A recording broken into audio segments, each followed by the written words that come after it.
Good morning, everybody. It seems like we have quorum, so I'd like to call the meeting to order so we can get started. Okay. Welcome to meeting 2 of the Planning and Housing Committee. Welcome, members of the committee. You all made it here, and hopefully our colleagues will be able to join us soon. For those in the room with us, the screen at the back of the room provides real-time updates concerning where we are in the agenda and what's coming up next. You can also follow the agenda and debate on your computer, tablet, or smartphone at www.toronto.ca/council. And I'd like to acknowledge that the land we are meeting on is the traditional territory of many nations, including the Mississaugas of the Credit, the Anishinaabe, the Chippewa, the Haudenosaunee, the Wendat, and now home to many diverse First Nations, Inuit, Métis peoples. We also acknowledge that Toronto is covered by Treaty 13 with the Mississaugas of the Credit. Do I have any declarations of interest under the Municipal Conflict of Interest Act? Seeing none, can I get a motion to confirm the minutes of the meeting of January 22nd? Councillor Perks, all those in favor, that carries. Let's run through the agenda. So 2.1, Planning and Housing Committee 2019 overview. We have a presentation on that. Item 2.2, use of temporary delegated authority during Council's 2018 municipal election recess regarding appeals of Committee of Adjustment decisions. Can I have a motion to move that? Councillor Perks. All those in favor? That carries. 2.3, 7028 Yonge Street and 2 Steeles Avenue West in the City of Vaughan. Official plan amendment and zoning amendment applications. Request for direction report. And we don't have any deputations or presentations. I move adoption. All those in favor?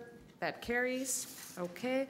Item 2.4, proposed amendments to the growth plan for the Graded Golden Horseshoe 2017 preliminary city comments. That is, we will have a presentation on that. And item 2.5, Toronto housing market analysis, insight to action. Before we approve the agenda, I would like to put a motion to actually switch to presentations, just to give us and maybe even staff just a few more minutes, because we just got dropped the places to growth, and maybe you want to take a few more minutes to read that. Yeah, and we apologize, and staff will explain the reason for being so rushed, but they really need to prepare an answer for the province, and they wanted to give the opportunity to the committee to have something in front of them. So my motion is to switch the order and have 2.4 as the last item on the agenda. All those in favor? That carries. And so I also want to add 2 new items to the agenda, which I've circulated to all of you last night, and it's been advance circulated.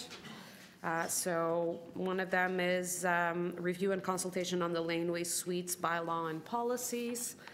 And the other one is providing certainty in the planning appeals process, clearing the backlog at the LPAT. So because of this, my Twitter feed has been jammed all day. So do you want to clone me? Is that what you're trying to do? And have a few of me? Because that's what I'm calling for. It's increase in LPAT. So are you asking for an increase in Anna-bylaws around here? So can I have a motion to introduce the item providing certainty in the planning appeals process? Councillor Perks. All those in favor? That carries. And review and consultation on the laneway suites bylaw. Motion to introduce that. Councillor Bradford. All those in favor? And that carries. Great. Thank you. And now, item 2.1, Planning and Housing Committee 2019 overview.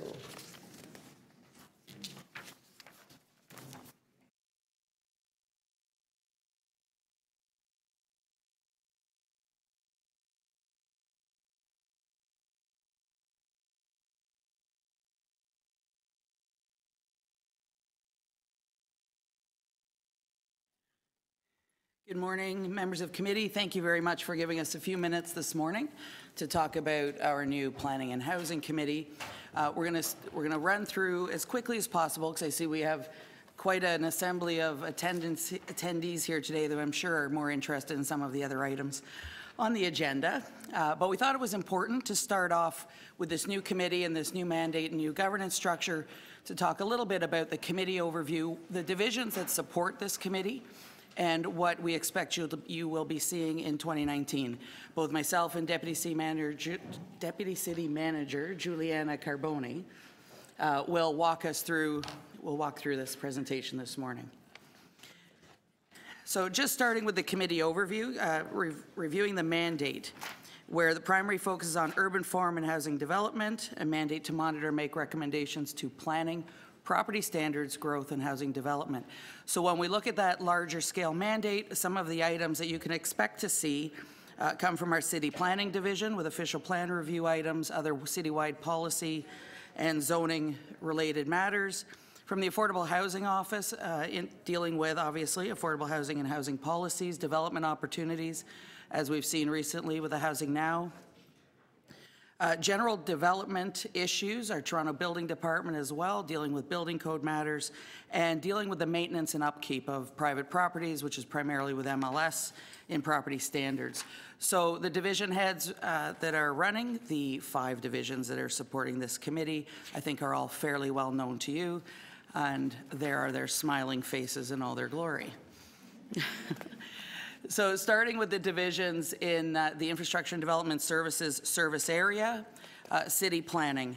So represented with Greg Lintern, our wonderful chief planner, and his cadre of very talented directors and key staff supporting the efforts of that division. I'm sure many of you are very familiar, some more than others, with the work of city planning. But certainly when we look at some of the program and a couple of those key streams that really drives their work around city building and policy development to support that city building and development review and implementation. We're just going to keep rolling. Some of the key achievements for 2018, though we discussed a little bit through the budget presentation, are the significant number of city building studies that this division has undertaken. TO Court, Don Mills Crossing you're going to see a little bit later this year, Midtown and Focus, and many others. Certainly you can see by the volume of community planning applications and committee of adjustment applications, and referencing your work there, Deputy Mayor Bailao with the LPAT.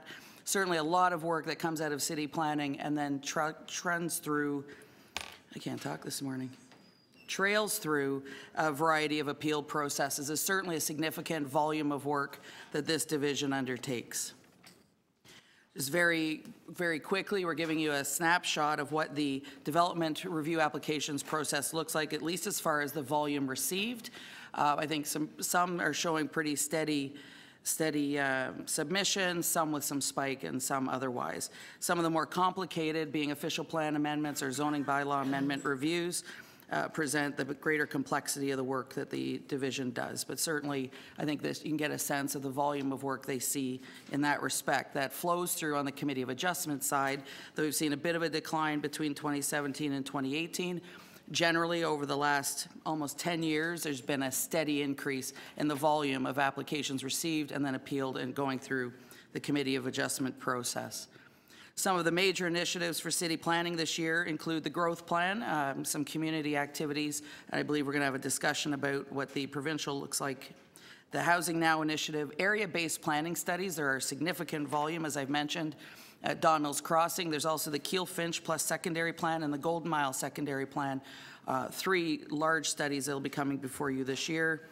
And certainly ensuring that our zoning supports the efforts the city is making in respect to growing our affordable housing opportunities, whether it be through secondary suites or laneway housing.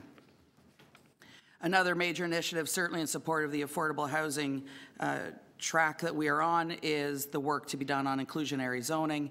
Significant part of that includes the stakeholder input public consultation, which the division is getting ready to undertake.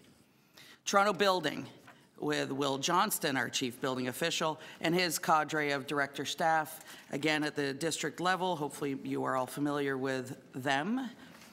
And what Toronto Building is primarily looking at, obviously, the issuance of building permits in accordance with legislated timelines, ensuring that inspections of construction are undertaken to ensure what is being built to code and safely for our residents, as well as ensuring that compliance throughout the construction period is undertaken. Look at some of the facts or some of the challenges or some of the volumes that Toronto Building dealt with in 2018. They actually hit a 93% success rate as far as hitting their legislated timeframes. But certainly when you look at the volumes of permit applications, almost 52,000 in 1 year, which represents approximately $17 billion value in home building, and 170,000 plus mandatory building inspections. So certainly shows that the volume of work is not declined. The next slide shows the trends, and we're still seeing that growth in applications for building permits, and over the past 10 years we've seen a continuous increase, similarly to city planning's experience. By sector, high-rise residential represents about 42%, low-rise residential about 24%, with a variety of commercial and industrial institutional scattered in between. Some of the key major initiatives for Toronto Building, they are undergoing a significant program review. Will is leading that, and it's certainly ensuring that the manner in which the building division is operating is the most efficient and effective for our interests in ensuring that we have safe housing being constructed in the city. Big focus on staff for Toronto Building this year. One of the other divisions, lesser known, municipal licensing and standards, separated a little bit differently as far as our subject or our service areas, not on a district model, but primarily centralized.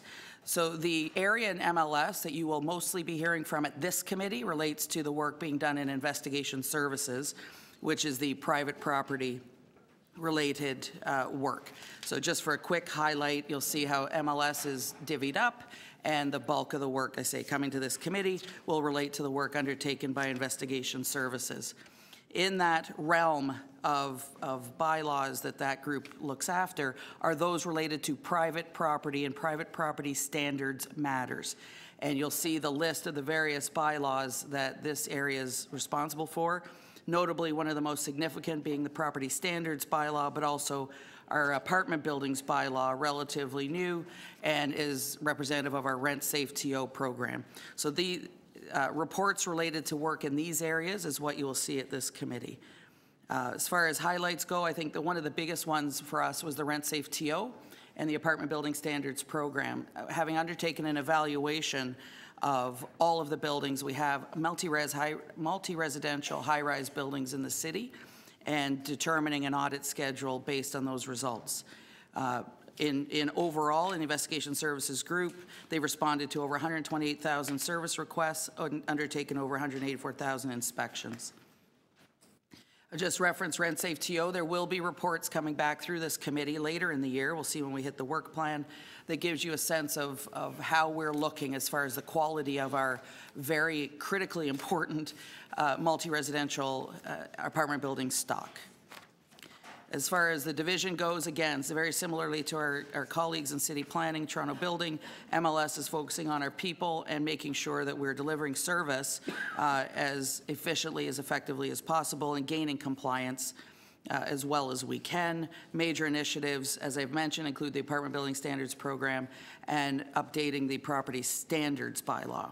So those are the three of the divisions supporting this committee, and I'll ask Julie to step in.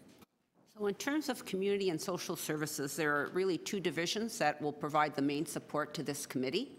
They have a number of service areas under them. I'm going to be focusing this presentation on the service areas that are going to be working more closely with all of you. So the Affordable Housing Office is largely focused on affordable housing development. They work in partnership with the private and not-for-profit sector, with other city divisions, as well as other orders of government, to create and maintain affordable ownership and rental units across the city. And Shelter Support and Housing and Administration oversees the city's social housing system. Over 200 social housing providers. They also administer the rent subs and the housing allowance program, and they manage the centralized wait list for social housing. And always as a key priority is working on the development and creation of more supportive and transitional housing across the city, and supporting the revitalizations within our TCHC communities. So looking at the Affordable Housing Office, there's 3 managers that report to Sean. Chip manages the housing improvement programs. We have Valessa that oversees affordable housing development, and Eric oversees policy and partnerships. The 2 main service areas that are going to be interacting with this committee are affordable housing development and policy and partnership. For new affordable housing, we always leverage and we oversee the good stewardship and allocation of federal, provincial, and city investments and incentives, and that's in order to scale up our efforts to build more affordable housing across the city. And policies and partnership units works with many partners across the city, in the community, to develop innovative approaches to affordable housing development. Now, there are 3 major initiatives that are being led out of the Affordable Housing Office. 2 of them are on this slide. You're all familiar with the open door policy, which launched in 2016. It complements the federal and provincial initiatives in terms of affordable housing, and it really scales up our capacity to deliver affordable housing by utilizing surplus land, city incentives, and an expedited planning approval process. The Housing Now program, which was recently approved by Council, activates 11 city-owned surplus sites that will generate 10,000 new residential units, and 2/3 of those residential units are going to be purpose-built rental, and half of that purpose-built rental will be affordable, so approximately 3,700 units, and the affordability period is quite long at 99 years. So this next slide just shows you how many active developments the Affordable Housing Office is currently overseeing. That'll translate into just under 7,000 units. The 3rd major initiative, most of you are familiar with, I touched on it during the budget launch, is the development of a new housing plan to replace the current plan, which expires this year. And that plan is going to be informed by market research that you're going to be hearing about later today at the meeting, as well as an extensive consultation process that we're going to be initiating. And it's going to recommend actions to address the full spectrum of housing needs, right from shelters to transitional and supportive housing, right through to long-term care homes and more affordable rental and ownership units. There's a number of initiatives. Next slide. There are a number of initiatives, I'm not going to touch them all, that help us accelerate our capacity to deliver affordable housing. And there might be new ideas that come through as we engage in consultations with the various stakeholders across the city. Moving on to shelter support and housing, there's 5 managers in total in SSHA. 3 of them you're going to get to know a little more well. There's Marianne, Todd, and Doug. And they're going to support Paul and the interactions with this committee. There's 2 particular programs that I think this committee is going to be interested in. The Homes for Good, which is a provincial program aimed at creating housing opportunities for homeless individuals and families that need supports in order to stay housed. So we're talking supportive housing. And of course, revitalization of TCHC communities is always a priority, and it's a key part of maintaining and sustaining our current social housing stock. So you'll be hearing about that. Major initiatives, staff are continually looking for opportunities and partnerships to develop more supportive housing, which is much needed across the city. We're also currently working on developing an updated framework with respects to Council's input and approval of TCHC revites. That framework is going to look at better aligning TCHC's development and revitalization efforts with other city priorities, and to consider opportunities as TCHC redevelops its site to not just replace RGI units and create market to offset the cost of those RGI, but opportunities to also add within the mix more affordable housing units. In terms of the work plan, there's 2 slides that identify by quarter the major reports that are coming forward from both infrastructure and development and community and social services. I'm not going to touch on them all. We can respond to questions, but in the interest of time, they're there for you to consider. Thank you. Any questions of staff? Councillor Perks? I got a few, and they're sort of random. So the property standards bylaw update comes here, not municipal licensing and standards? Through you, Madam Chair, that's correct. Well, that's exciting. And all other private property-related bylaws, fences, long grass and weeds. So anything related to the quality of living standards and private property will come to this committee. I like that. So, and to be clear, because I've had questions about this, Housing Now starts coming here instead of going to executive? Like the first report went to executive, now the follow-ons come here? That's correct. Okay. I saw anything to do with development of new units will be coming through Planning and Housing Committee. Okay. So those are the easy ones. I see that the dwelling room protection proposals report comes in Q2. I have a memory of when I passed that motion that it was supposed to come in Q1. Through you, Madam Chair, I'll defer to our chief planner. I'm looking at the DCM, but we're through the chair, we're hoping to have further consultation and a report on our next steps because it involves many divisions, both on the municipal code side and on the zoning side. Maybe April? Maybe. It is April. Looking at April. So we're close to Q1, if tipping slightly into Q2. That was a deep sigh. Okay, April. All right. Not thrilled. And so for MLS, I see Q4, we have something which is heat in apartments. Through you, Madam Chair. Yeah, that's correct. We're doing a body of work with Public Health. They have an item at Board of Health later this month, and then ours is the shoulder season and that piece of work that will happen later in the year. So just, I want to be clear, this doesn't mean setting minimum heats, but rather dealing with too much heat. So this is about maximum temperatures. That's that one? Okay, good. Correct. I have some others, but I'll pass for now. Mr. Bradford? Thanks very much for the presentation. Through the chair, we're seeing that the work here coming to this committee is quite diverse across a lot of different divisions as well as different clusters, historic clusters. Not sure what the new word is. But just wanted to get a sense of how we're coordinating across the, not just the divisions, but also the former clusters. Again, I don't have the language of that.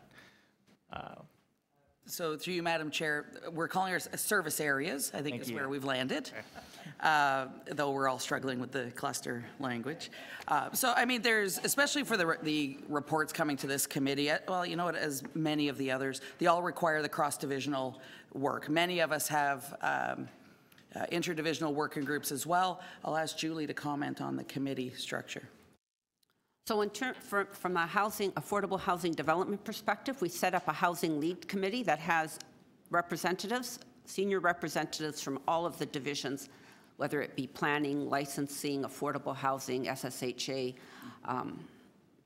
that come together to look at, like, right now, we're very much focused on understanding the market study. We're looking forward to the public consultations, and then we have to formulate concrete actions that we're going to recommend to council for the next 10-year housing plan.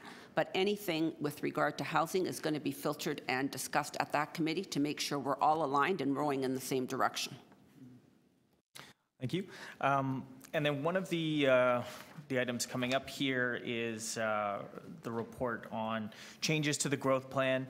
And part of the narrative, I think, around that from the province is, you know, supposedly improving the planning system, making housing more affordable with that, but not necessarily that investment in the infrastructure and the staff. So in light of that, I just wanted to get an update from city planning side of it on our planning and approval system. And I know we have the end-to-end review underway. Just some comments on where we're at with that.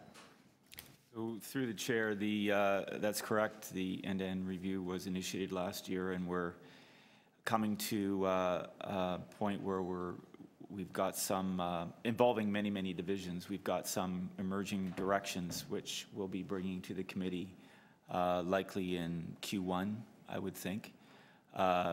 It's not identified on the list yet because we're still in that final stage of deciding which directions we want to go in. But it's getting close, and we'll be coming forward with those recommendations. That's great. Thanks very much. Thank you. Councillor Wong-Tam. Yes, thank you very much, and also for the programmatic overview and the work plan. Just with respect to the trusteeship housing program, the housing trusteeship program, as well as the rent bank, I didn't see that specifically referenced in this report, or at least the work plan. I'm not sure if it's just too small of a detail, but are those programs coming here with respect to reporting out? So my understanding of the mandate of this committee is in its relation to housing development. Now, as we do develop new affordable housing units, we do ask for certain degrees of affordability built in within the RFP, so the proponents have to deliver that. But also what we do as a city is to reach more deeper affordability for those that need it, we will leverage our different rent programs and our different housing allowance programs to drive some deeper affordability within those units that are being built. Because sometimes when we talk about by way of convenience, I see Section 37 as a potential tool to leverage additional affordability. That is coming here. That's correct. That's right, okay. And I believe part of the next phase of the Housing Opportunities Report is going to be some exploration to devise an expropriation strategy. Because there has been talk through the past few years, including, I actually had a request specifically around sorry to dive into this detail, but just because I don't see it. But I had a request on the table for 214 to 230 Sherbourne, which is a parcel of mostly abandoned land off of Sherbourne Avenue. And I had asked for the exploration of just to explore the feasibility of expropriating those lands to create new affordable and supportive housing. And I was advised at that point in time, and I believe it's Sean, who said that because the city doesn't have a clearly defined expropriation strategy, when to expropriate, when not to expropriate, that there was going to be further exploration to devise a strategy, and it will come back through the Housing Opportunities Report. Because it wasn't in the work plan, I just want to make sure we didn't lose that piece. So through the chair, we are working with real estate to devise a strategy on strategic acquisitions of certain lands, and part of that might be affordable housing. There might be other, depending where it is on the city and where those lands are available, there might be other opportunities to address other community needs, but we're working hand in hand with real estate on that strategy. And perhaps with the indulgence of the chair, I see Sean wanting to jump in here. Could you clarify that as well? Through the chair, not necessarily to jump in, but to clarify, yes. You'll also notice in the Housing Now report that was approved by Council last month that expropriations for affordable housing was contained as one of the issues we are actually looking at. So indeed, you're correct in assuming that this issue and it will be covered later this year. So is it now going through the Housing Now initiative? Because Housing Now initiative is unlocking the city-owned lands, but the Housing Opportunity Report was identifying new opportunities that the city didn't already control. So where's the expropriation strategy going? I'm just a little confused. Through the chair, if you look at the report, at the very end of the report, it speaks about the housing strategy for the next 10 years, and it's in there, not linked specific to Housing Now, but there as to the work we're going to be doing in the next couple of months. And is that, sorry, I'm just a little confused, and is that reporting back through the midterm June period for the Housing Opportunity Report? Through the chair, the Housing Opportunity Report is coming later in the fall. Okay, so it is coming through that stream of reporting. Thank you very much. Absolutely. Great, that's helpful. Thank you. Councillor Fletcher? I have a series of questions. One is, does the MRAB report, an annual report that comes here? Through you, Madam Chair, yes, we now reference it. Councillor Fletcher is the rent safe TO, and we've got it scheduled for Q4, which would be the annual report. That once we'll have had a year and a half of the new program and the new bylaw under our belts by that point. So you will see it Q4 and the second from the bottom kind of box. And it will have all the details, not necessarily. It will be, here's how many buildings, here's how many violations, here's the outcome of those violations and being fixed or whatever happens. So it'll be quite an omnibus report. Yes, it will. And it will be the first time we're reporting out fully since the implementation of the new apartment building bylaw, the new registration requirement on building owners. I did have a slide here I skipped through quickly where we've had about 99% compliance on registration. So all of that data and what we've been able to glean as far as the quality of living standards as per our checklists and our evaluation process, all of that will be provided. And then, just to be clear, will councillors get a heads up for their wards as far as what's going on with different buildings ahead of time? Yeah, through you, Madam Chair. I don't think there's any reason we can't do that ahead of this annual report, give you a sense of where things are at. Certainly, we are having a look at this in the context of what's happened in the last 6 months with Councillor Wong Tam and the issues in St. Jamestown. So certainly getting that snapshot for you by ward, once we've done the programming to address the new ward structures, I think we'll be able to accommodate that, absolutely. The other thing that, this is kind of an MLS, affordable housing, or perhaps not into affordable housing, but it's the rooming houses. Not just, pardon? Multi-tenant. I'm sorry, multi-tenant. And so just having an overview of how that's operating and the rooming house licenses, number of rooming houses. I'm not going to call them multi-tenant, I'm going to call them what we license. We license rooming houses. And how many are there? What is the compliance rate? How many hearings are there? That type of reporting out. That has always been under MLS, and yet I think we see them as an affordable housing solution in the city. I think that Deputy City Manager Carboni would agree with that.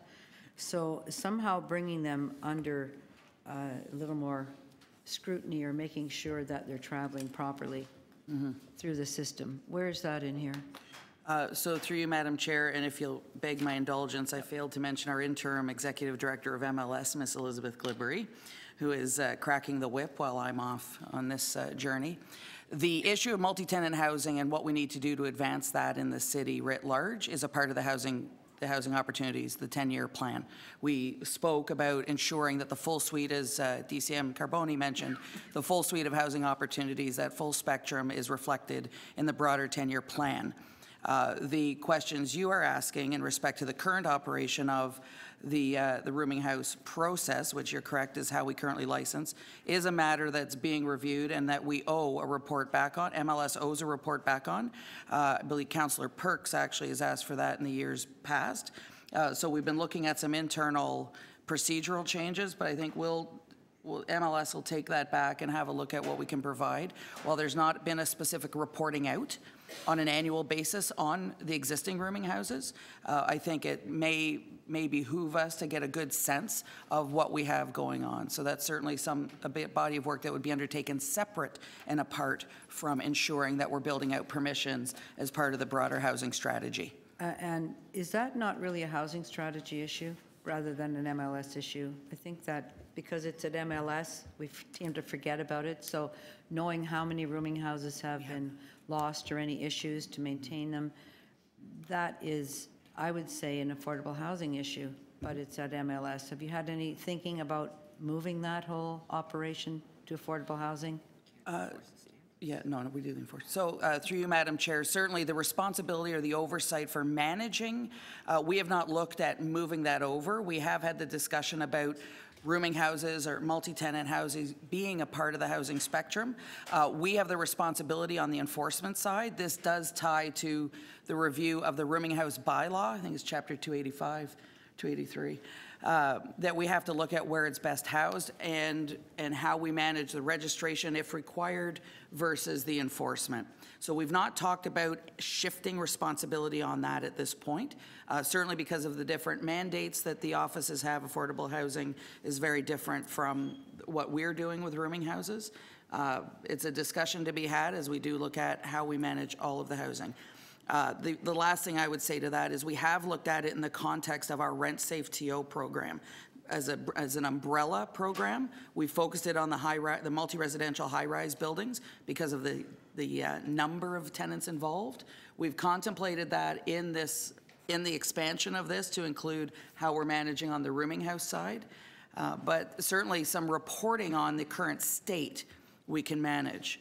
We talk about the better long-term, what role they play in the city, how that's best managed, would be a discussion through the Housing Opportunities Plan.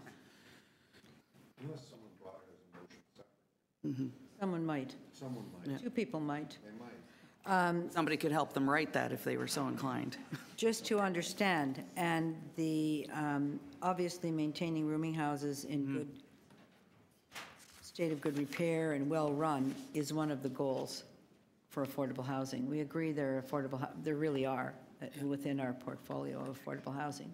Usually privately owned, although I think TCHC had owned some. And I think I will ask for a report because even getting a hearing is proving very difficult, even now. Can't get hearings on my rooming houses, so that's a problem for me, and if might be a problem for other councillors. Can I just ask about where we're looking? Airbnb, we're at the higher, we're at a review somewhere. Is there any reporting back on that, or any weaving Airbnb into any other policies? So through you, Madam Chair, currently we're waiting for the LPAT hearing, which is scheduled for 5 days in August of this year. The zoning bylaw as enacted was challenged, so there's not been, a lot to report out on other than us waiting for the outcomes of the LPAT and the determination on whether the zoning is going to be upheld, which it should, and then the rollout from there. So I don't think we have a planned report, except to say that it's still outstanding, and I believe we sent some communications to that effect not that long ago, not as a report, but just as information. But really, Q3, we would probably hear back on So, Q3 or so we've got Q4. 5 days in August. 4. If I may just add to that, 5 days in August, and then we await a decision Oh, of of the course. LPAT, and Yes. decisions can sometimes take months. But we could have an update. As soon as we have an update, we will definitely update the committee. Okay, thank you. How many units are there in the supportive housing Home for Good? What is the forecast for the number of units, supportive housing units that would created there? Through the chair to the councillor, we're targeting 2,000 people over the 3 years of the program. Mr. Gadden could speak to the capital side and the number of units under development.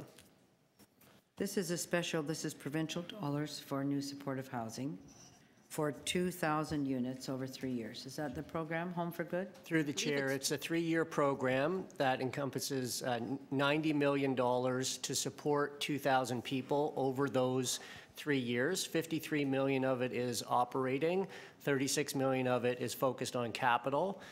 We in SSHA are managing the operating side for the individuals, and Mr. Gadden is managing the capital side and the development. And what was the capital number, 36, was it? How much? I believe it's just under 36 million. 36 million for capital. Okay, thank you. And the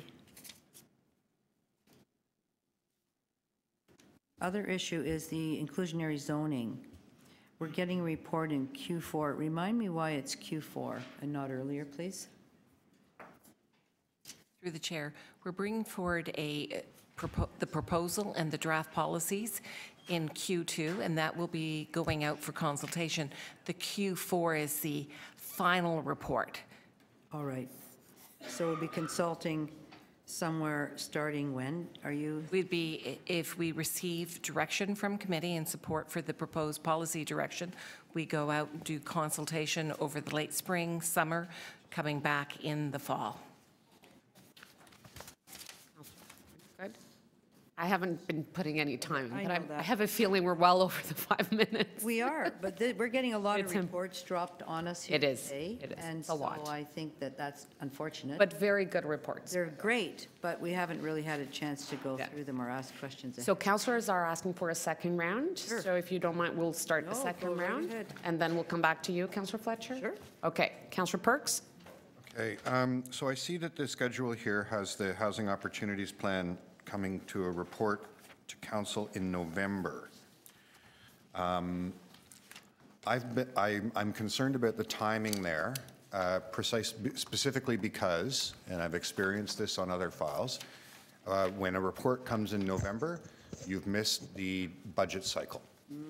Because you don't have a council direction when the budget is being developed, which starts generally June or July. Has that been taken into account? So through the chair, we often, when the reports come in November, we can put placeholders in the budget process, the way we did with the facilities master plan for PFNR.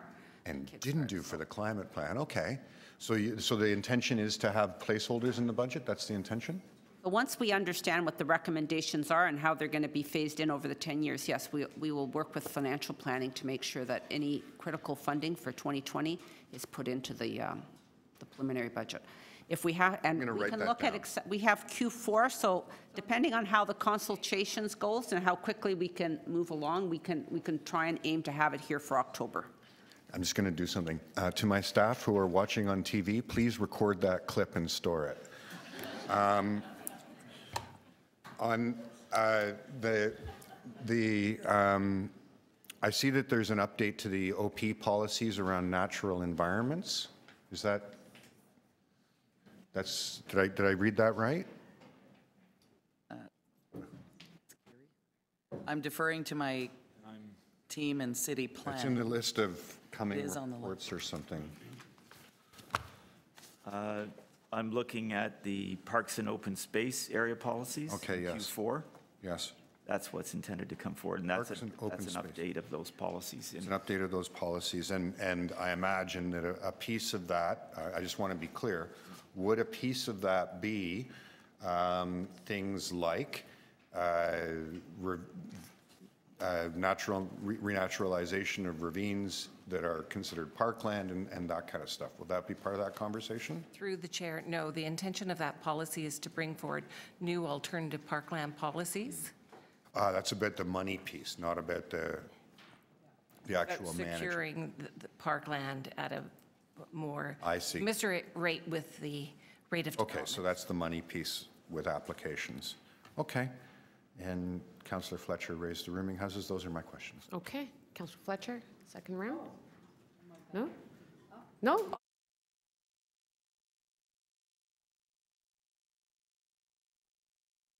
One on the staff for SSHA.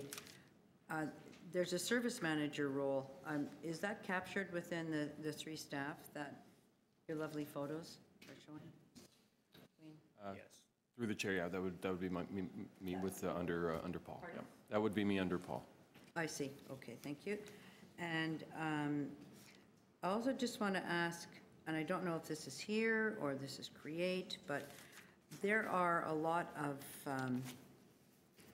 parking lots in Core that have been sold, and for instance, there's one in your ward, Councillor, 100 stories on Cumberland. I guess it's replacing the parking lot and getting more parking, but there's no affordable units that I can see in that development. So is there some way that we're making sure that at this moment, any of those sales that are underway for TPA or anything with TPA is going to be delivering more than just replaced parking or actually our own inclusionary zoning model, because we own that land that's making that development possible, actually?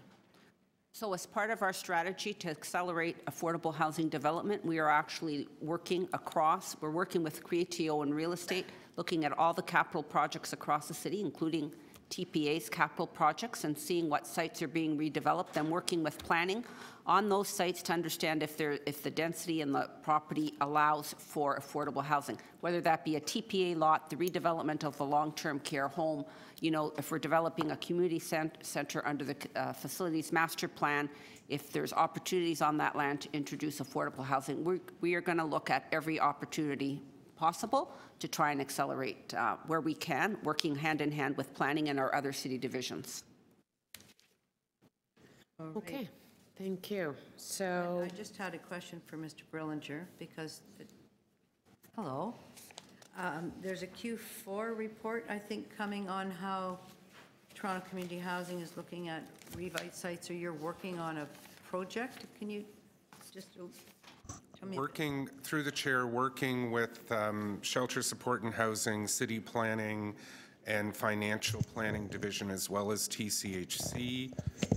In Q2, we're hoping to bring it forward in April, a report on the approval process for redevelopment projects through TCHC, providing council with recommendations on creating a new approval process that gives council a heads up before redevelopment projects are initiated.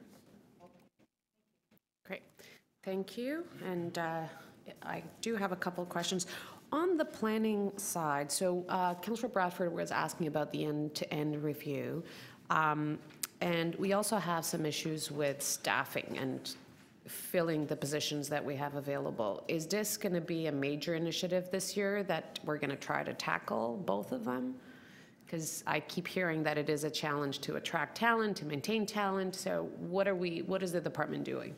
Well, you accurately, Deputy Mayor, you accurately reflect the challenge that we have in the disciplines that are in the City Planning Division are in high demand, both inside the city and in other workplaces.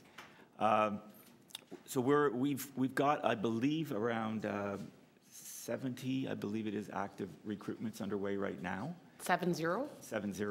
So the churn is significant in the planning division, but we have devoted HR staff that are coming on stream. We have increased those resources to support the hiring process that's undertaken. We're also managing a number of retirements. So that churn is significant. I'm not going to diminish that, but we're working as hard as we can at attracting the best talent that we can to support the division's work program. Are we doing any work with our academic institutions? Or? Yes, we for example have gone to the American Planning Association conference and done recruitment. We maintain active relationships with all of the academic institutions. I meet with the president of the University of Toronto every month.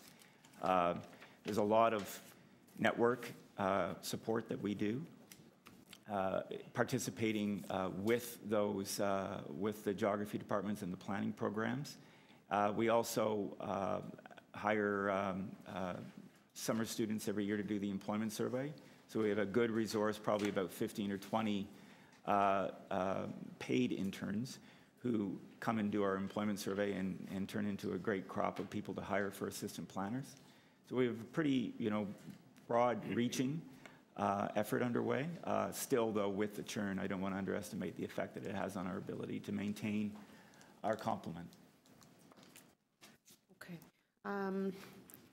To the Deputy City Manager, I was listening to the questioning from Councillor Fletcher on the rooming housing, and I think we're all struggling a little bit with that division of work in terms of what's going to come here and what's going to go to other departments. I have the same question very much so about the role of the SSHA, what's going to come here and what's going to go to economic and community development. So is fair to say that the plan, the high-level strategy around housing and the capital side of the housing, the building, and what can facilitate that, so all the planning tools, all the high strategies comes here, and the day-to-day implementation, so for example, the running of our shelter system, the running of our social housing, goes to community development, or in this case, the rooming house, the strategy, the program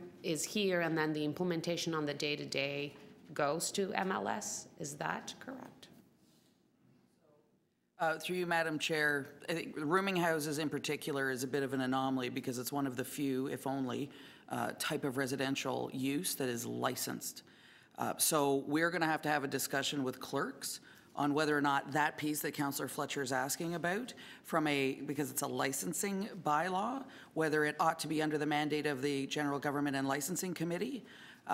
It's lending itself to that now that I'm thinking through the way the mandates have differentiated. Certainly for MLS, it was more straightforward when there was a dedicated Licensing and Standards Committee. So we are finding our work being pulled apart to suit the mandates, which, you know, makes sense to me as well. So we're going to have to work through where the request on the rooming house licensing bylaw would come back to. And I think it's very much driven by the nature of the report and the type of content that we're reporting out on. So we're going to have that conversation. If it's in respect to the quality of living standards, irrespective of it being rooming house or other, then that would come here. So that one is one that we're going to have to work through. We've had some challenges with a number of MLS-related issues because they do kind of come apart. There's also an opportunity perhaps on economic and community development. Well, we're definitely going there for a body of our work, not rooming house related. So I think on the questions, and I'm happy to help Councillor Fletcher draft the motion and work with clerks to identify the appropriate committee. But I think if it's dealing with the current licensing regime, it ought to lend itself to that committee. As we deal with rooming houses as a form of housing development thereof, then that piece of that issue would belong here, and which is why it's being tied into the broader housing strategy. So I think we're going to have to work through the ask and the nature of the content to direct it. And can you define a little bit more the supportive housing, what goes to economic and community development and what comes here? So as Tracy said, we are going to work very closely with clerks. What I envision is when the Housing Opportunities Plan, the housing plan comes forward and is approved by this committee, there's going to be a number of actions and strategies that council will consider and then approve, and we will move forward on those, on implementing all of that and provide regular updates to this committee on where we're at. Having said that, something like supportive housing, if we're developing new supportive housing, that'll come here. It's new development. If it's a matter of working with a community partner to bring services into a particular unit, that piece may end up going to economic and community development. But as I say, because that's the service end, it's bringing the services into the units as opposed to the actual development. But we'll strike that balance working through the clerk in terms of how we balance that. But for sure, on the annual update, or biannual, however we decide to update committee, those updates on where we're at on our housing plan will be coming forward to planning and housing. One thing that I haven't seen here is the housing connections, choice-based, revamp, remodeling, the way that we're going to be making housing available to Torontonians, affordable housing, social housing. So is that not coming here? Is it coming to economic and community development, or my that whole strategy, where is it going? So my understanding of the mandate is that wait list is more of a program which would fall under economic and community development, would be my understanding. Okay. Great. With regards to the supportive housing, so the development of supportive housing still falls under the Affordable Housing Office? Working very closely with SSHA as well, yes. Okay. But because the homes development units have been through the affordable, so they'll continue to. That's correct. Work. Okay.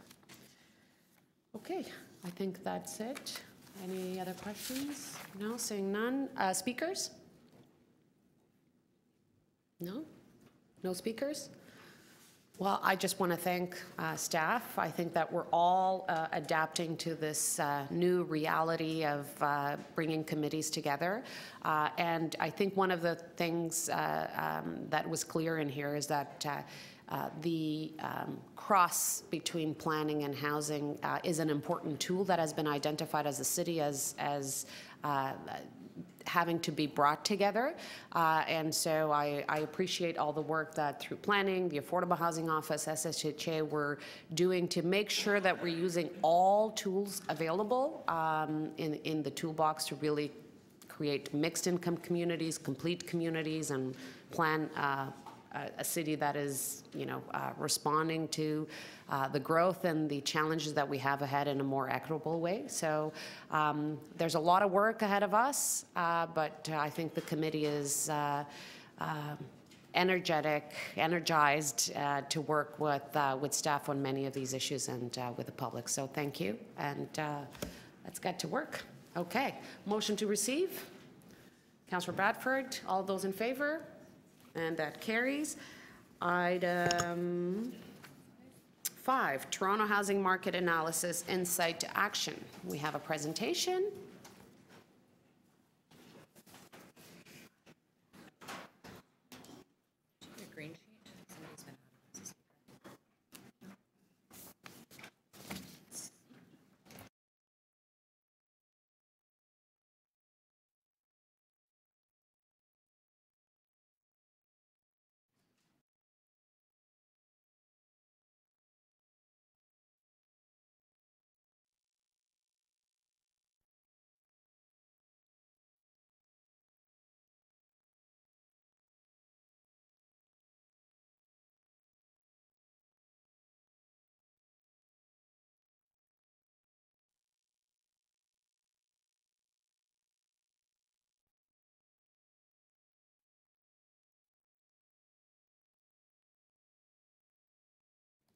Good morning.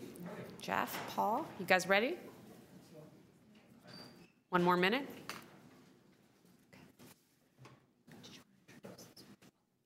Okay.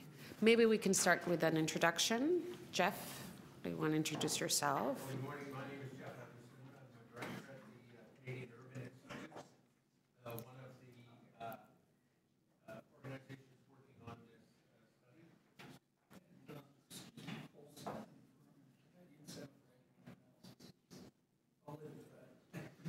I'm going to talk.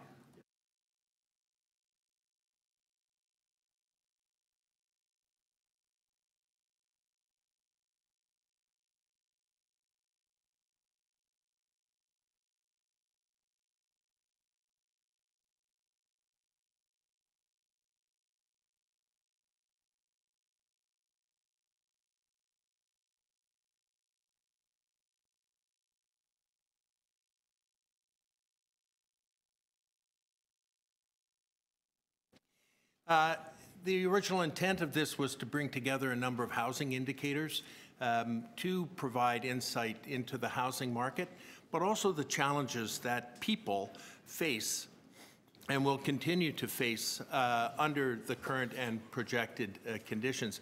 It's meant to be updated each year, and it'll become a compendium of indicators that people can refer to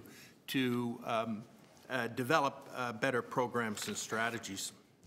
So I just want to take you through some of the present day conditions, just to highlight. There's a great deal more in here, and then we'll move on to some of the projections that we developed.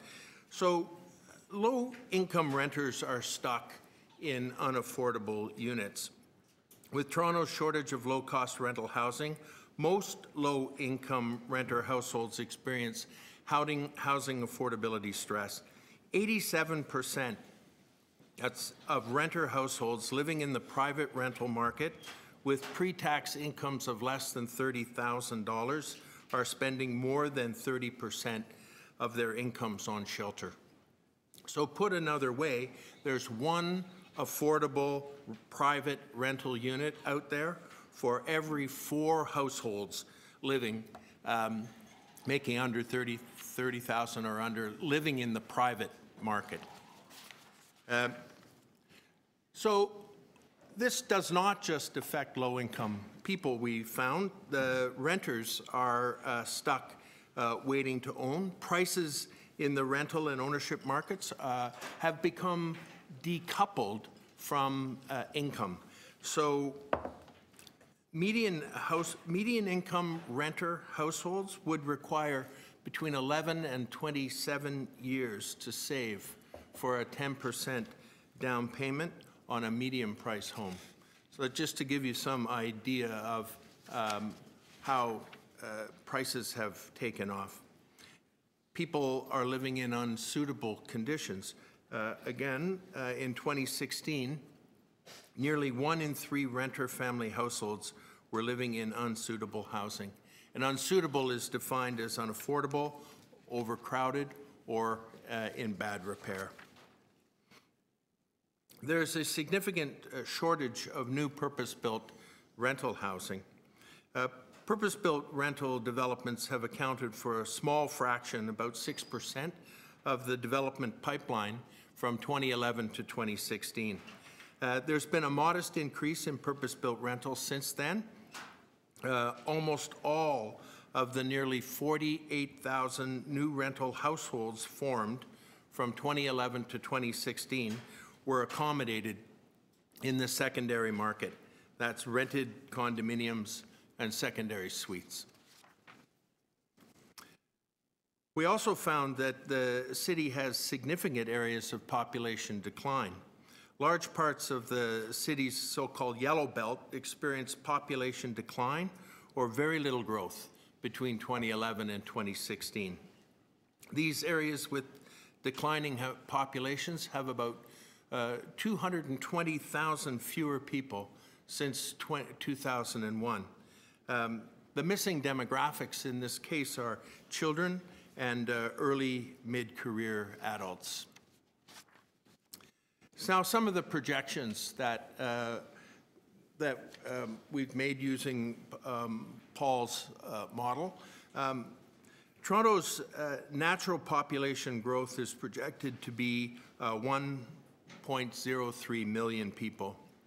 Is an annual average growth of 41,000 from here moving forward to 2041.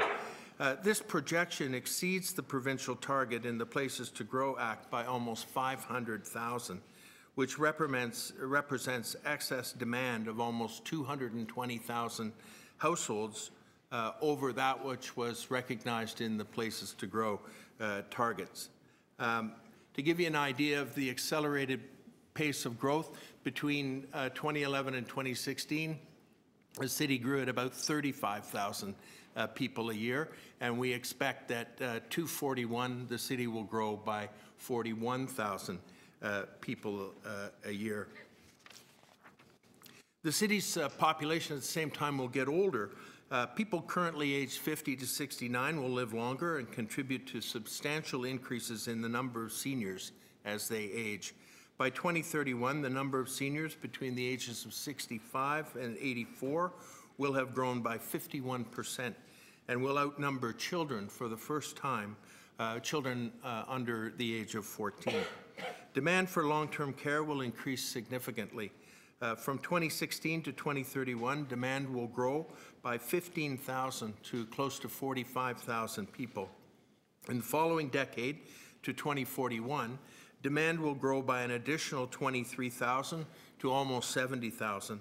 The current long-term care wait list is 14,500 people, and to give you an idea, the current capacity is about 15,000 beds.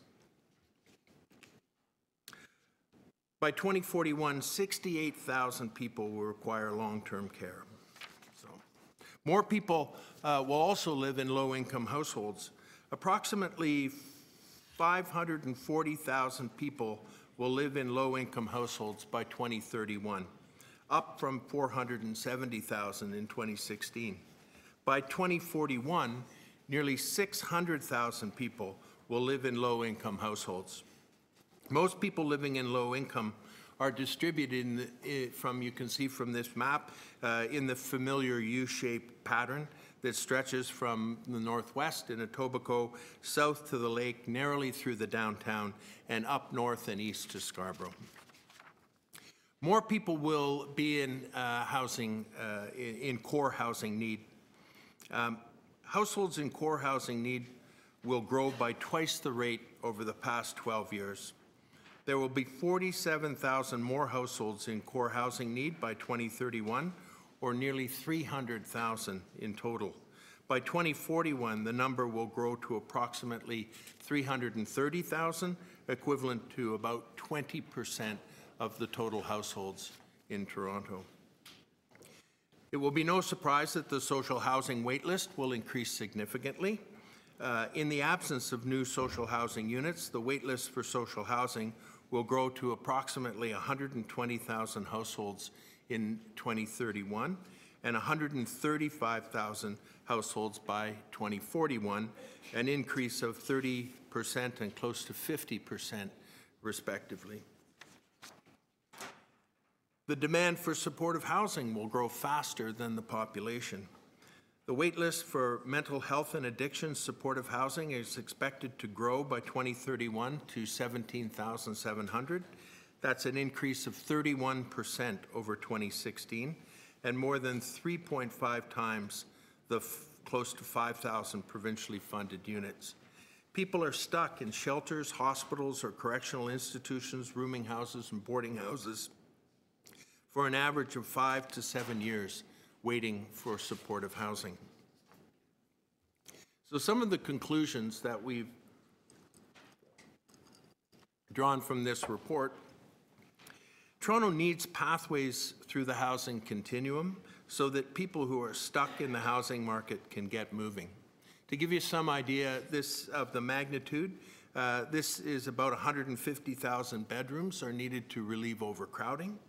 New social housing units are needed to relieve those 122,000 households that pay more than 30% and often more than 50% of their income on rent. Affordable ownership units are needed to help relieve renters who want to own and to free up some of the rental units in which they live.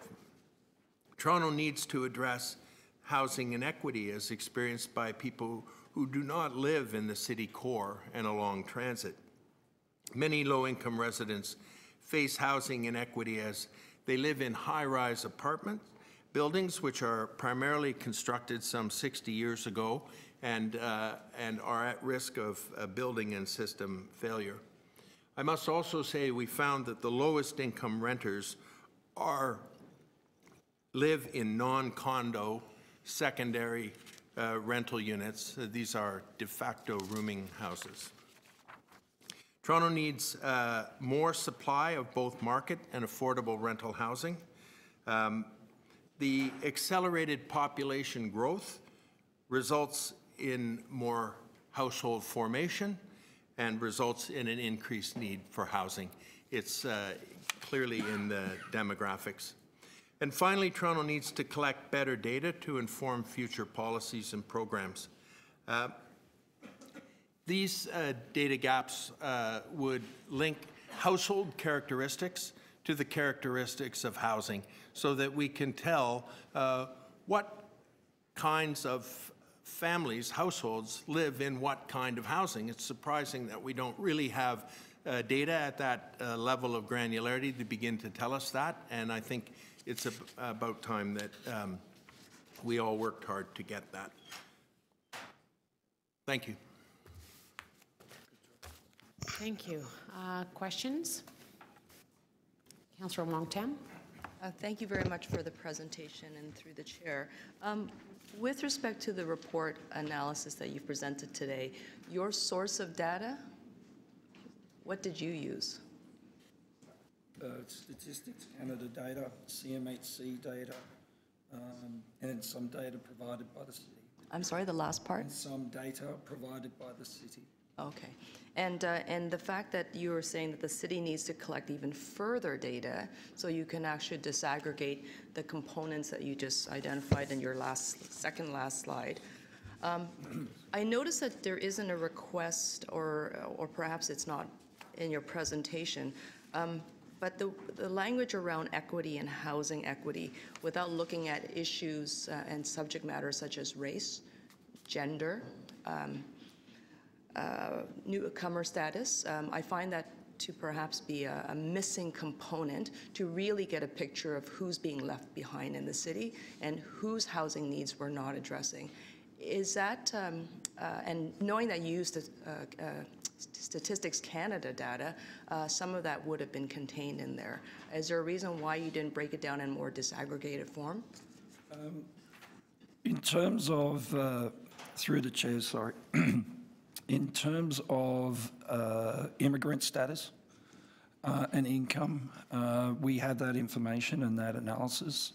In terms of other minority identifiers, we find that the data is possibly not as strong as you'd like it to be in order to be able to go out and actually make extremely strong policy statements around. What we find with the immigration data, we didn't really find a sort of a statistically compelling case between some certain immigrant status and people who have lived here longer than 10 years, for instance. So recognizing that that information may not have been as rich as you would have liked, right. Do a deeper dive. Something as straightforward as gender, right? How poverty, low income, single parent status, that would have been quite evident in the Statistics Canada information. Why didn't you even just put a gender lens over this? Through the chair, you will find in the report that we do look at the gender inequality gap, I believe. And because you will find that there are some very strong biases in terms of single mothers and the predicaments that they find themselves in within the city. So I think you will find some of that information within the report itself. I guess because it wasn't necessarily in your presentation, and oftentimes those socioeconomic identifiers, those particular components, especially where people's social locations intersect with race and gender, people living with disabilities, people living with addictions, it's very difficult for me to accept the language around equity without doing a deeper dive into understanding whose needs are not being addressed, where are the programs failing those particular individuals. Is there a way to remedy that? Because obviously this report has been generated for the Affordable Housing Office team. They're going to be creating a 10-year plan that's going to try to meet the housing needs of Torontonians, and recognizing that we're the most diverse city in the world, it would be, I think, a lost opportunity if we actually produced a plan that did not equitably address those individuals that we know are probably experiencing the most harm and hardship when it comes to housing. Can that additional layer of work be done before you take the document and say, we're going to run with it? Through the chair, some of the information could be made available through modelling, given some more time. But again, I think that part of the conclusions that you'll find coming out of this, so for instance, we see that people in low income there's definitely a bias amongst women, but when you have a look at ageing profile of this particular population, there are certain disease categories that carry with them.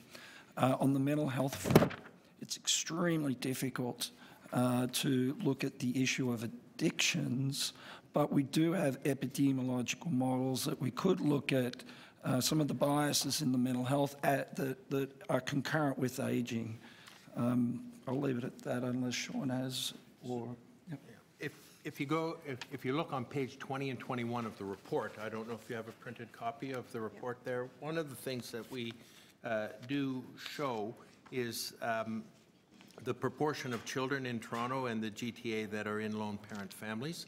And then we indicate that the lone parent families are predominantly led by women. On page 21, we talk about the projected number of lone parent households in Toronto and the GTA, showing the growth of that to close to 350,000. So the characteristics of the family with respect to income and gender and family situation are identified in the report, and it's clear that the shelter, the housing requirements are there in an order of magnitude. And that's really what we're trying to do with the statistics. It's well covered in other divisions of the city, sort of the social conditions and the social programs, but what we wanted to do was put a human face on the housing requirement so people get some idea of, we're not just talking 2,000 units here, we're talking 350,000 families, and so we require housing of that magnitude too, and that would inform the 2030, the 2020 to 2030 plan, we hope. Thank you very much. That is very helpful. I just think that when we talk about equity, we can't be using it as a loose term without understanding who is being affected. So I'm going to encourage that the staff, and thank you very much for the presentation, is that moving forward it'd be critically helpful to actually speak specifically about the populations that we need to help and that actually are waiting for assistance. Thank you. Thank you. Councillor Bradford. Through the chair. Thanks very much for this stark report. You know, I think it's something that we all have a sense of, but certainly getting the numbers and quantifying it really helps. I agree with the framing of it that our housing system is very much stuck. I think that's a good way to describe it. And given the significant need that we have now today and also as a city to address this over the next 20 to 30 years, can you give us a sense of which components of the housing continuum we need to be prioritizing our support for and our investment? Well, the interesting thing about it is a continuum. Mm-hmm. And so any movement, any significant movement on anywhere along there is going to start to develop the pathways that we talk about. So if you move on supportive housing, then that's going to help get people out of shelters. It's going to help people get people out of the inadequate situation. If we move on affordable rental housing, some idea of the goals of inclusionary zoning, there are 122,000 households that pay more than 30% of their income living in the private market right now. So there's two places for them to go. They can either go into affordable rental or they can go into social housing. So movement on either of those two things are going to improve the condition of those 122,000 households. So I'd love to be able to say, just build purpose-built rental or just build affordable ownership or just build social housing, but I think there has to be action on right across the continuum. Okay, so I have a couple follow-up questions on that then. From the modeling that you guys did for this, especially the projection showing the growth that we're going to anticipate here, can you describe or elaborate on how you factored in the missing middle housing piece in particular and what implications that has when we're doing the projections, as well as what changes what we might see or hope to see for planning permissions with respect to the yellow belt, the R zoning in our neighborhoods? I'll talk to declining. Sure. It's so when we looked at, through the chair, when we looked at the evolution of the population, and there's three ways you can look at this within the city. You can look at it from a places to grow point of view, because you're not going to have population growth without building something, and that could be constrained by places to grow, or at current construction rates, or there is a natural scenario that the report refers to. And the natural scenario is statistically, if you built what the population was demanding, how would this city actually start to change? And you'll find that the natural growth scenario is much higher than the other two scenarios, which basically means that there is an over-demand, excess demand on what the city will supply over the next 10 to 20 years. Part of the problem, and yes, we've factored in that there is restrictions across 46% of the 46 neighbourhoods, or 33% of the neighbourhoods in the city are actually shrinking.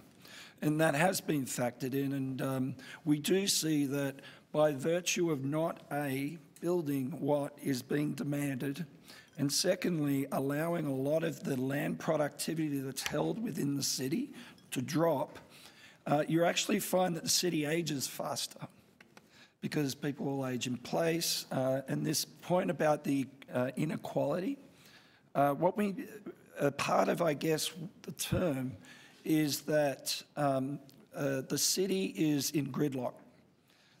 Once you actually find a dwelling, and whether it's acceptable or not, you stick to it, you hold on to it, because dwellings are scarce resources within the city that has been occurring now for probably a good part of the past decade. So in terms of, it's very hard to account for, we've accounted for missing middle. What we haven't given you is a scenario of how affordability and how the housing continuum might change under different land use scenarios. Yeah, if you look on page 25 of the report, there's a graph that just clearly shows it's just a rough sketch of the housing market, but what you see there is that we are very short on apartments fewer than 5 stories and row, duplex, and other attached dwellings, the classic missing middle. So if there were opportunities in these neighborhoods that Paul is talking about to put ease those kinds of that kind of built form into there, it might work. Yeah, I mean, I'm definitely very interested. I get the sense and the impression that our neighborhoods, in some senses, could actually do more on this front. And as you see the aging population, the population decline in some of these stable neighborhoods, is that where we should be focusing some of our efforts from a policy perspective to address some of this stuff? I've just got less than a minute here. We have the report really places a strong emphasis on the seniors and the low-income groups. And I think it's really important because some of the policies here, overlap. Do we have a sense, or could you give me a sense of how these findings and the housing plan update will relate to some of our other city strategies, like the senior strategy and poverty reduction strategy? The idea certainly was that these would link into those, but the actual way that works is, I think, for staff to tell you. Okay. Thanks very much. Thank you. Councillor Perks. On page 40, you have a really interesting little bar chart that shows what we would have produced if we were producing social housing at the rate that we did from the 70s to the 90s. Why are we not producing social housing at the rate that we did from the 70s to the 90s? Through the chair. Be blunt. Paul's good at it. Very quickly, I suspect in large part because it was funded externally.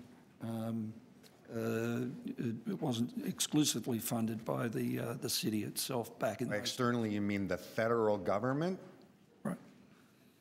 So it's because the federal government stopped funding social housing that we didn't produce those 45,000 units of social housing? No, or am I putting words in your mouth? Through the chair, it's that's one factor. Might be the big one. And I'll allow Jeff and Daniel. I think I've made my point. Sure. Now, I just wanted to pursue this, some of the things you were saying about the natural market and the us not providing the supply to meet the demand. So does our official plan offer lands to build many more units than are currently being built? Like, do we have lots of land out there in the OP that says you can build here and no one's building on it yet? You might ask. Well, I'll ask them later. I want to get your opinion. Like, for example, we've designated growth areas, avenues, and a great deal of neighborhoods where you're allowed to build 4-story buildings. All that land sitting out there is permitted. We've got the supply.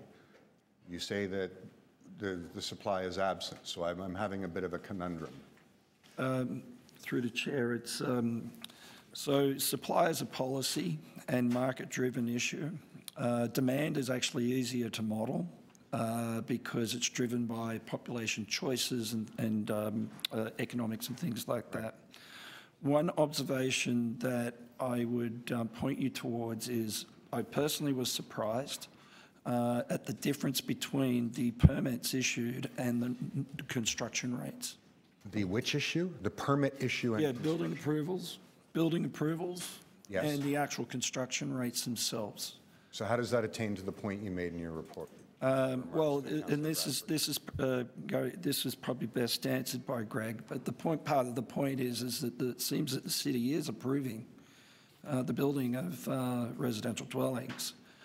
However, the actual construction of these dwellings seem to be lagging behind that. I see. So would I be correct in saying the City of Toronto offers supply for a variety of housing types, everything from a townhouse, and I know I've approved them in my ward, to a four-story apartment-type building, stacked back-to-back townhouses, to a mid-rise building, to a tall tower, and that there is land set aside in our official plan to provide all of those housing types in excess of current demand. Would I be right saying that? We don't know that.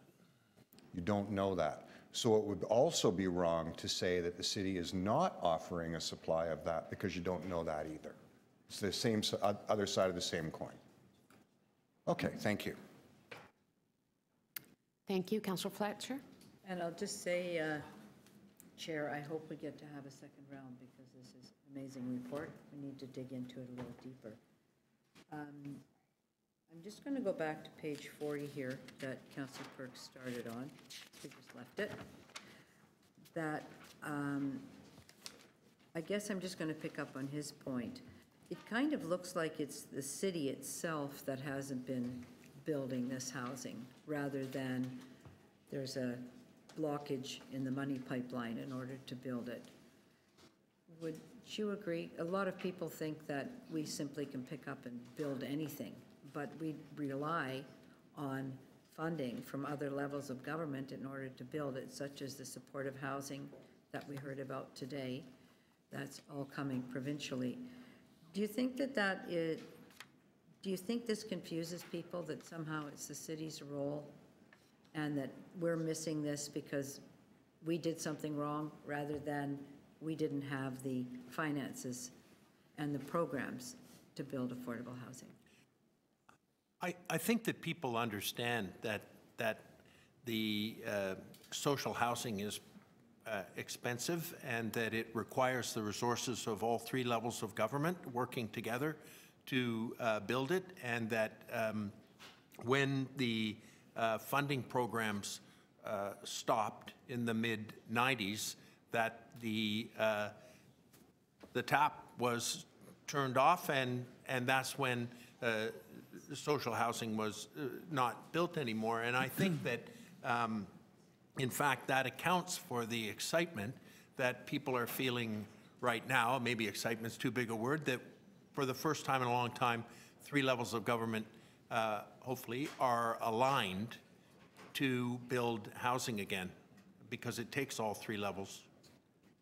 I understand. I'll speak about that later. People get very confused about who's got the money to do things and expect that we can simply respond. Well, the city talks about it, at least. We talk about it, and we have a plan, but it needs to be funded. On page 8, there's a page 8.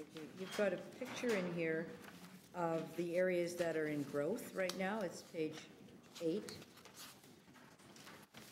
I just wondered, you have some employment areas here that are showing residential growth. So I just wondered if you ever considered in your tables to have the employment areas, which are non-residential, isolated in some way. Just a small point. Yeah, that's... I always watch to see if you have Eastern Avenue covered in 2% growth, and you do. It's not zoned for that. And the Yeah, we Portlands is there. break this down by neighborhood, so, and that's a defined, sort of a defined level, spatial level in the city, but it's a great idea to break out the employment. But you have the Portlands in there at 5 to 15%. There's nobody who lives there at the moment. So it confuses me, that's all. I'm just asking planning as well. We're clear on what's, I think we're asking you later, but you might want to comment on that. And I don't know where the other ones are. We've got a different thing here with that. Can I just ask about Airbnb? I didn't find in here where you analyze the impact of short-term rental market on Toronto's housing supply. And we've had two estimates. MLS has estimated that it's taken out about 3,200 spots or apartments, places to rent for long-term rental or sustainable rental, and to put it onto the turnover, the churn rental. And Airbnb says it's higher, 6,000. Is there some reason why that's not focused? They didn't give a focus to that, and here is one of the impediments too. And that's a lot of units. It's a lot of units. We're building 3,700 in the housing now, but it appears that we've had 3,200 rental units removed. So I'm wondering if that was just a phenomenon came up more recently since you started writing this, or how you're approaching Airbnb. Through the chair, the focus of this particular study was on the demand side as opposed to the supply side. So we have an understanding of the amount of stock that's currently rented available for long-term rent.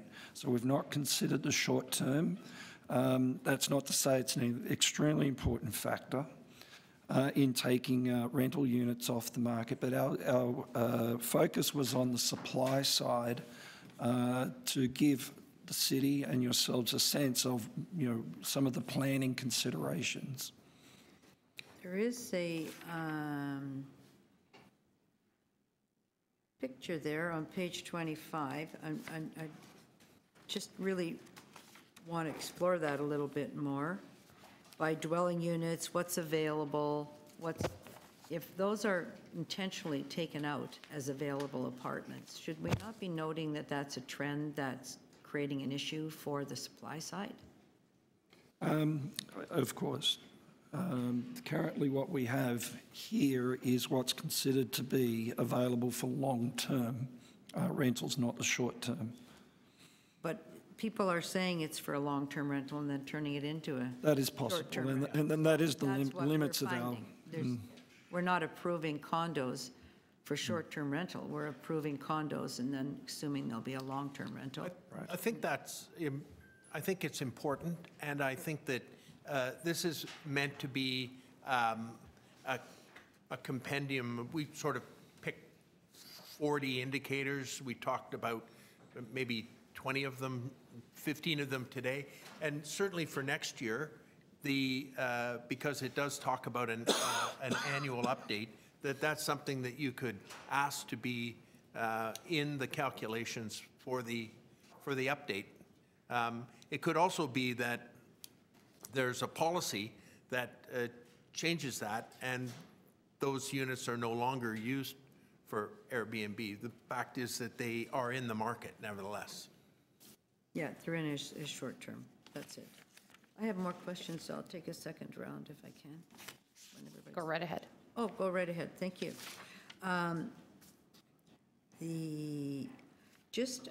You're talking about migration as one of the top 3 reported causes of homelessness. Could you just explain what you mean by migration? Is it? Yeah, it's immigration. Oh, immigration. And any idea how long, do you have this? I did see a slide on how typically long refugees are staying in the shelter system. It does appear that there's 15% of shelter residents, that's what you've talked about. Page 43, 15% of shelter residents who have episodic or chronic patterns that consumed half of the shelter capacity. So what steps are you advising, or you're flagging that the design to help this portion of the homeless population, would that be the supportive housing factor in getting people into more settled situation? It's a fairly small amount of people that are putting a pressure on the entire system, from what I'm reading I here. think that's something that is pretty clear, that a small number of people consume a large number of resources in the shelter. So we're just confirming that the 15% consume over half. Supportive housing is the pathway, right? That takes that out, and that's just the stuck situation that we have. Just a question here on page 25 again. 658,795 apartments. You're including condominiums in those apartments, or are you just talking about apartments? Yes. So when you talk about apartments, that's everything. Apartment buildings, condominiums, Multi-unit residential buildings. and the difference between condos, well, okay, do we have a sense of how many purpose-built apartment buildings there are compared to condo apartments? Yeah, that's like Yes. 450. Yes, we do. Sorry, 250. Yeah, it's about 250,000 purpose-built rentals, from memory. 250,000 purpose-built Rentals, Rental. from memory, which were pretty much all built prior to the turn of the century. There's a graph for that. There is. Which page? Okay. And just on the long-term care, and I'm very pleased that you've brought that in here, and the aging population. For long-term care, I'm wondering about your advice there, that the building form for long-term care is so suburban that it's almost impossible to build a long-term care site any longer in the city. Right. Do you have any advice on that? Because we're looking at a freight train here, that we can't build anything for those seniors that are moving into that phase of their life. So I just wanted to refer to your earlier I'm sorry. question. No, on page 29, the primary rental, there's a graph there that basically shows the number of primary rental and when it was built. Great. And you can see that great deal of that, 175,000 units, were built between 1960 and 1979. Right. Very little Very little. It's amazing. from 2000 till now. It is amazing. It's unbelievable to see those statistics. Well, this is actually a number of tax policies, and particularly accelerated capital write-off, and these were called the limited dividend buildings, and it really created an enormous number of units. It did. Councillor, you're done, Councillor I Fletcher? just asked for their advice on the long-term care problem that you've identified, that we have this problem of this acceleration of those who'll be needing long-term care, and the built form problem that we can't build long-term care within the city limits anyway. It's not. Yes, we're doing a bit. We're just doing a bit of a deeper dive into the long-term care situation as part of this, and we're going to bring that forward in the future. And last, the rooming houses as a place where, you know, poor people live. They have for a long time had a room. Is there any advice here in maintaining those, or actually developing more, or developing a policy there? If you think that's part of this or not. We don't think of them as part of the affordable housing continuum, but in my ward they are. Well, we've been doing some work on housing, and we're finding that, in fact, more and more shared accommodation is the way in which people are coping with high cost and low incomes. The whole decoupling of the cost of housing from wages has created a situation where a great many people are sharing rooms in houses, and so you have this occurring in the what we call the non-condo secondary rental market, which are detached homes and semis. Okay, thank you very much, and thank you for a fantastic report. It's just a great baseline. If I may quickly through the chair, it's implicit within this study is the city is living a productivity problem, productivity of its land, productivity of dwellings that are already built. So implicit in this study is any way of getting more out of what is already there, because it's not just about, the city, as far as we can tell, will not be able to build itself out of these issues or challenges. Thank you. Okay, thank you. I do have a couple of questions, so I'll pass it to you. With regards to the data, and I'm going to pick on some points that Councillor Wong-Tam was talking about. So I noticed that on page 21 you have a map with the visible minorities. If we need to layer some of this data, for example, so visible minorities with income, with where development is happening, we can do that. You have that data that can be layered and we can have the different scenarios, correct? Yeah, for many of the cuts that are there, but all of the different places aren't necessarily present. For example, the city with suitability, that exact cut might not be in the data set. The links between a visible minority and whether they're living in unsuitable, it may not be present within the actual data we've got access to from Statistics Canada. Okay. And so, but for example, income it would be. Yes. Okay. Absolutely. Okay. And we can layer that with where the development in the city, for example, the revitalization of our city is happening, for example. Correct. It'd be easy to start seeing some trends that is happening in the city. Okay. Correct. I want to go back to the sources of information that you use, because I keep hearing that the City of Toronto has approved or built 2/3 of what needs up to 2041, right? Right. But you're saying that actually those numbers that we're using are not sufficient, right? That we're actually outgrowing that population projection, and therefore whatever we projected that we needed to build, it would be actually insufficient if you were actually meeting those targets. So if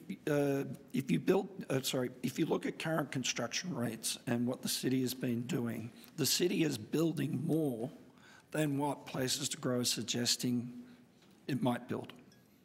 So in that regard, the city is essentially, there is a meeting a certain market demand. But are we overbuilding? For dwellings. Well, here's the thing is that the city has undergone. It's an attraction of people and population. And despite the fact that the province wants Durham to grow double and Houghton and Niagara and everything else, they're not. The population wants to be in the city. And that's a market. That is a demographic demand driven, and I'm not a planner. But, it was, I think the 19th century was about empires, the 20th century was about countries. The 21st century seems to be about cities. And essentially you're living through this excess demand to actually be closer to, and the thing is that transportation productivity, issues with transportation outside the city, a lot of the risks of the city actually occur outside the city. So if there aren't certain things outside the city, the population wants to get in because it's serviced. Yeah. You talk about underhoused, but I've read reports of overhoused existing. Yes, where the authors I was actually surprised that this report doesn't talk at all about that, because if we're talking about housing policy, we should take both in consideration, because there might be some policies actually that we need to implement in order to facilitate the mobility of people, so that those overhoused people can. Oh, yeah, properly absolutely. And as you know, we're the authors of a lot of studies in that particular space. So that can certainly be, we have rich data sets which have been performed as part of this work, to where we can actually return back to this issue in the city, that there is this geometric mismatch, because a significant part of the city is not right-sizing, and they do have a lot of empty bedrooms within the city. In fact, I can't, I don't know the statistic off the top of my head, but in the GTA, for instance, on its own, there's 2.2 million empty bedrooms, spare bedrooms. And that's what we mean by stuck, is that because of, say, non-rental opportunities or desirable other places to be, people are holding on to their spare bedrooms. So just to give you an idea, is the rental market in the city demands bedrooms 3.5 times more than owners. And so we are, a hypothesis would be that if you want to try and get yourself into a suitable home, you have to buy it. You can't rent it. I know that it's a great Canadian tradition. It's also an Australian one to own your own home. But times are changing. Not everyone wants to actually own. They actually may prefer to rent. There is a rich data set there that we could help to demonstrate to you how significant parts of the city are squeezing out the growth that this city is basically attracting. Okay, great, thank you. One question, Councillor Wong-Tam. Thank you very much. We really want to get moving. She is the best chair of any standing committee. My one question, and just the talk of the conversation around bedrooms. Your report states that there's 150,000 bedrooms that are required to meet the overcrowded conditions. Mm-hmm. And then you just mentioned that you have 2.2 million surplus bedrooms that are sitting empty. There's no full-time occupant. I didn't get that information all combined together in this report. Was it in there at all?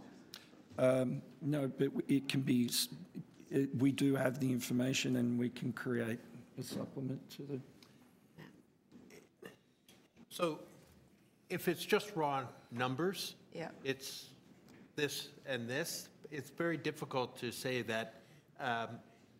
So you've got, the issue here is that there are parts of the city that are declining in population, and that means that the people are cramming into certain other parts of the city, and there's no way to there's no release valve for that.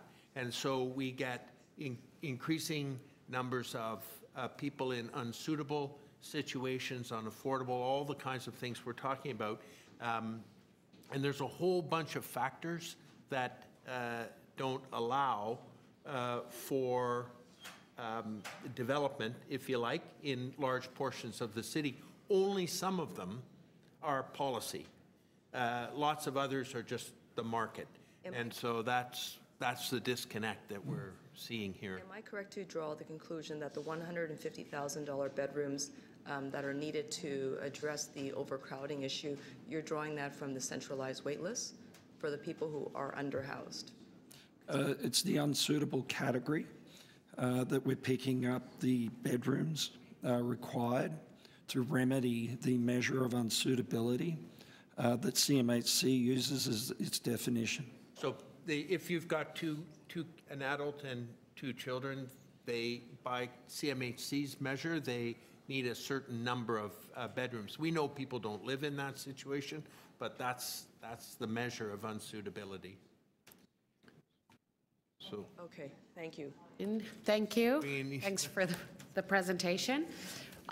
We now have speakers on this item, so I suggest we go through the speakers, and then if people have questions of staff, we can go through questions of staff.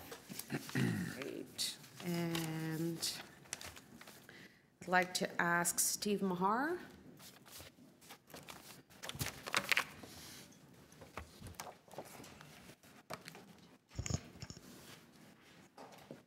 Good morning, Steve. Thanks for joining us. Thank you. Have 5 minutes. Thank you. Thank you. So my name is Steve Mahar, and I'm here today representing the Shelter and Housing Justice Network. We're a collective of homelessness and housing advocates, shelter providers, healthcare professionals, legal workers, and researchers who have come together to address the issue of homelessness in Canada on a local, provincial, and national level. Responding to homelessness through a humanitarian approach, the Shelter and Housing Justice Network advocates to raise awareness and demand change as it relates to emergency shelter, social housing, and the upholding of human rights. Operating under the mantra of shelter rights, housing rights, human rights, SHJN is committed to advocating for immediate action and for long-term sustainable solutions within the shelter and housing sectors. Our mandate includes ensuring safety, dignity, and autonomy for those experiencing homelessness, ensuring access to housing for all, advocating for the reestablishment of a national social housing program, and enhancing access to critical services and supports for individuals and families experiencing homelessness, as well as those at risk of becoming homeless. So, while there are many key findings and projections that point out areas of concern in this report, I'd like to focus on where we are and where we're headed as it relates to ensuring access to housing for our city's most vulnerable and low-income residents. As the presentation noted, this report projects worsening conditions among those already severely burdened households. That includes low-income households, seniors with health conditions and fixed incomes, lone parent families, immigrants, and households receiving social assistance. The report notes that 87% of low-income renters are presently living in unaffordable units. That's 122,000 households. If we continue along this trajectory, more people will live in low-income households, and more of those people will end up in unaffordable units. So that's an increase in poverty. What we're seeing is individuals and families are stuck in unsuitable conditions waiting for social housing. We know the wait list of 100,000 households. The projections in this report say that social housing will grow significantly over the coming years. And another aspect of the report that wasn't mentioned in the presentation is housing affordability is a key driver of homelessness. So increasingly what we're seeing in the shelter sector are individuals and families are in the emergency shelter system and they have no pathway out. So what this report makes clear is that the city's poorest and most vulnerable residents are being abandoned, and that if there is not immediate fundamental change in how we view, invest in, and provide housing in this city, the nightmare is set to worsen. What's not captured in this report is the amount of suffering that continues to plague so many Toronto residents on a daily basis due to a lack of access to safe and affordable housing. At the very critical end of the housing continuum, when we talk about homelessness, we have emergency shelters operating up against 100% capacity every night. We have an additional 1,000 people being warehoused in respite facilities with lack of access to services and supports they require. And we have hundreds more families and individuals that are being kept on a waiting list for emergency shelter. So I think we need to step back and think about the fact that we're running a waiting list for emergency shelter in our city, and how bad are we going to allow this to get before we arrive at the realization that we are in a housing and shelter crisis and that emergency measures are required. Even for those who manage to secure housing and exit homelessness, I can tell you firsthand, because I work in the shelter sector, it's not the success we wish it were or the achievement we sometimes portray it to be. The unfortunate reality is that we are moving people out of homelessness and into deep levels of poverty, and this is happening almost 100% of the time. Poverty should not be the consequence of securing housing, yet here we are, and for so many, this is the reality of living in Toronto. And every week at the shelter where I work, I watch families so desperate to find housing that they're forced to spend not 30, not 50, but 80% of their monthly income just to pay the rent. And every week, I watch more children move out of our shelter knowing that they probably won't have enough food to eat. So there are many ways we can measure our success as a city. In my opinion, one of the most valuable is by how well we take care of our most vulnerable residents. This report makes it crystal clear that we are failing, and that if you, our elected leaders, don't exhibit the necessary courage, compassion, and political will to bring about immediate change, things will get worse, futures will be compromised, and yes, more people will die homeless on our streets. Thank you, Steve. Any questions for the deputant? Councillor Wong-Tam. Thank you very much. And thank you for the deputation. With respect to immediate actions, the report does not recommend any immediate actions. It just simply is a snapshot environmentally telling us how bad things are, and that if we don't take some action urgently, that in 10 years we'll be in worse shape. What do we need to do with this report now? Because and I understand that the report was for kind of the long-term housing plan, and I think it's very unfortunate that a report like this was not available or accessed when you had the opportunity to vote on declaring homelessness an emergency, and when you had the opportunity to address the Housing Now initiative and what the true needs are for housing people. So I think those are two things that this report could have spoken directly to, but unfortunately, at least to my knowledge, it wasn't cited in those debates. But those are the types of things that we need.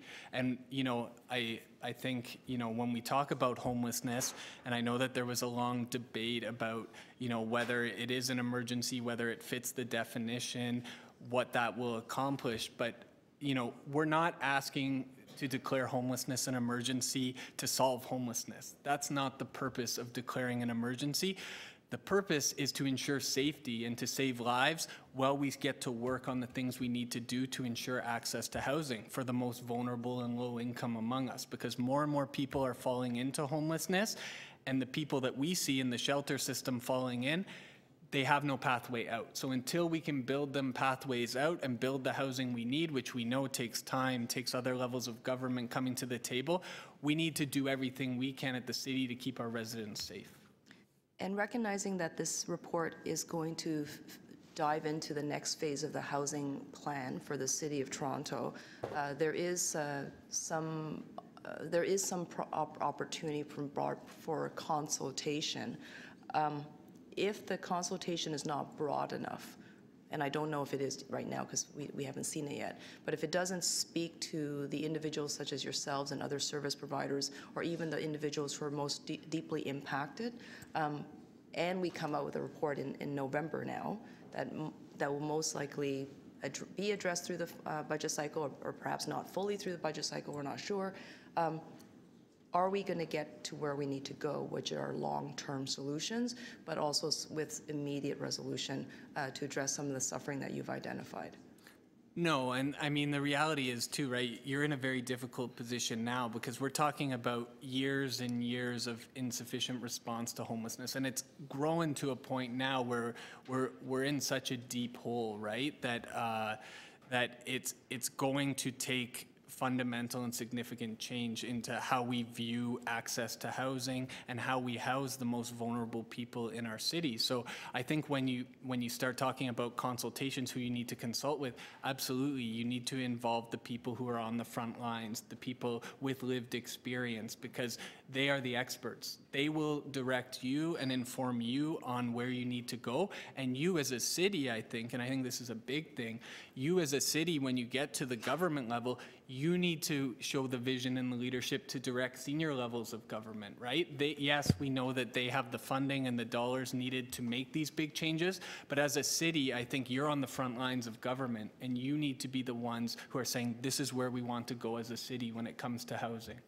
Would it be helpful, because the report simply states that there will be consultation done, will it be helpful for us to bring at least a consultation portion of that report back at the next meeting so we can all have a look at who are we speaking to, do we have everyone at the table, would that be helpful before we take another big step forward? Because once we send this off, we're going to then be looking at the public consultation without much more input, and then we will see the report. If there's no interim report, we'll see a final report in November.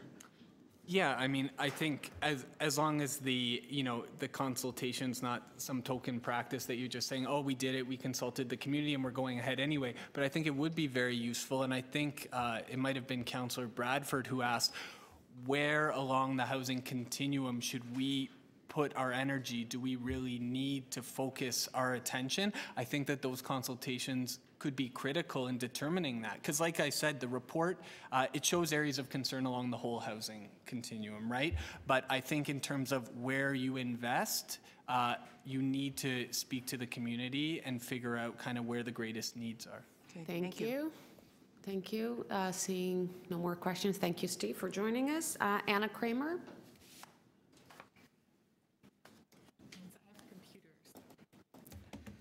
Good morning, Anna. Thanks for joining us. You have 5 minutes. Sure. I just need to plug my computer in. So. Okay. I'll just start by saying it's great to be here. I'm an assistant professor in geography and planning at the University of Toronto. I do research on housing affordability, and I also teach the Intro to Planning course, so I brought my class here today. I think it's a great... our topic in class today was social equity and right to the city, so I thought it was a really appropriate way to see how that plays out in action in everyday practice, and it's great to be here at the kind of inaugural meeting of where you're bringing together issues of housing and planning, so it's... thank you. Okay, so because I'm in the geography department, I'm just going to show you a few maps. I have a little presentation here that I put together, and it shouldn't be longer than 5 minutes. Okay, so yes. So this is a great report, first of all, as it draws attention to the gap between existing housing supply and the kind of housing we need. Existing housing costs are a significant deterrent for people forming new households in the city or moving to the city from within Canada or internationally, and as the other deputations have shown, have a kind of cascading effect on the kind of whole spectrum of vulnerability, especially with regards to equity. And just to address Councillor Wong Tam's question about data, and yours as well, Councillor Blau, I think that you can order custom cross-tabulations from Statistics Canada that get at some of these intersectional issues of equity. It's just that you have to do it ahead of time, you have to pay a little bit more for it, but I have some of those and happy to share them if I can. But I'm here specifically to talk to the second point in the staff report, and I'm still not seeing the presentation, but I'm hoping it'll come up soon. I also have this on a memory stick if that helps. Sure, let's address housing inequity, as the staff report says in the second point, but here's the phrasing of the rest of that point. It says, well, the city has seen unprecedented growth during the last decade. New development and neighborhood revitalization has primarily occurred in the city core and along major transit lines. As a result, low-income, visible minorities and transit-poor communities have not shared in the economic and social prosperity experienced in other parts of Toronto. Now, I just wanted to, because it's my job as an academic, to kind of unpack and slightly problematize that point for a second. You're just on extended view. I don't know if you want to stop. Oh, okay, yeah.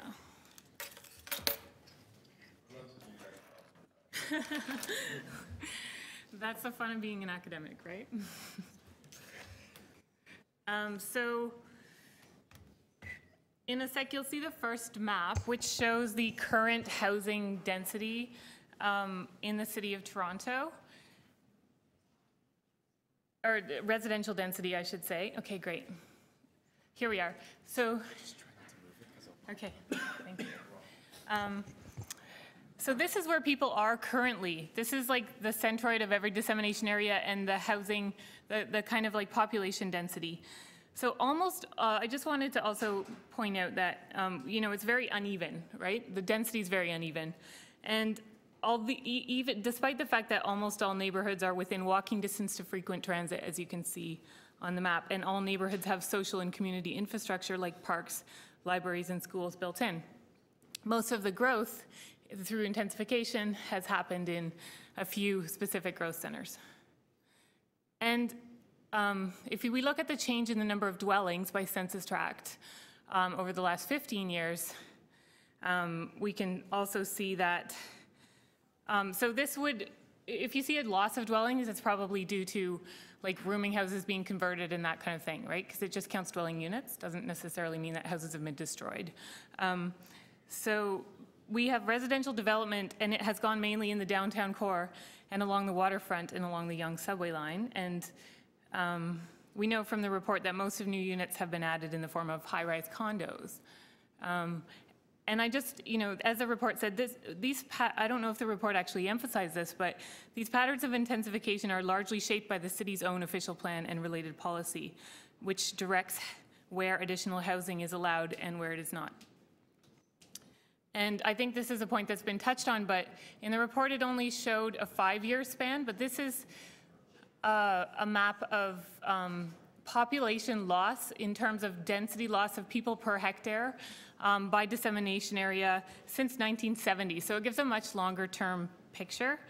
And it's quite remarkable that unlike the kind of most recent snapshot, it really shows that the greatest population loss has happened in urban areas in the neighborhoods, specifically in the kind of neighborhood that we are from, Councillor Bilal.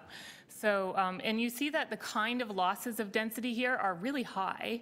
So up to like 200 or 400 people per hectare. And those kind of targets are similar to the kind of targets that we have for subway stations and growth centers. So it's quite remarkable. So we've lost a lot of population in neighborhoods like this. It's worth reflecting on the planning goals of designated residential areas. One of the original goals of residential areas is to protect people from noise and air pollution, from traffic danger, and allow them to live with access to amenities like street trees and parks and libraries and schools and quiet. So what about the people who live outside of these areas in apartments lining arterial roads and highways or condos and growth centers? Do they get the same consideration for quality of life and protection from pollution, access to social and community amenities? The statement in Statement 2 suggests that new development will help share the economic and social prosperity with communities of lower income, transit poor, and racialized in the inner suburbs. And it goes on to say that many of these buildings are structurally unsound. And that's a bit of a side conversation, but I never hear anyone talking about the structural soundness or energy efficiency of old houses like mine that are over 100 years old.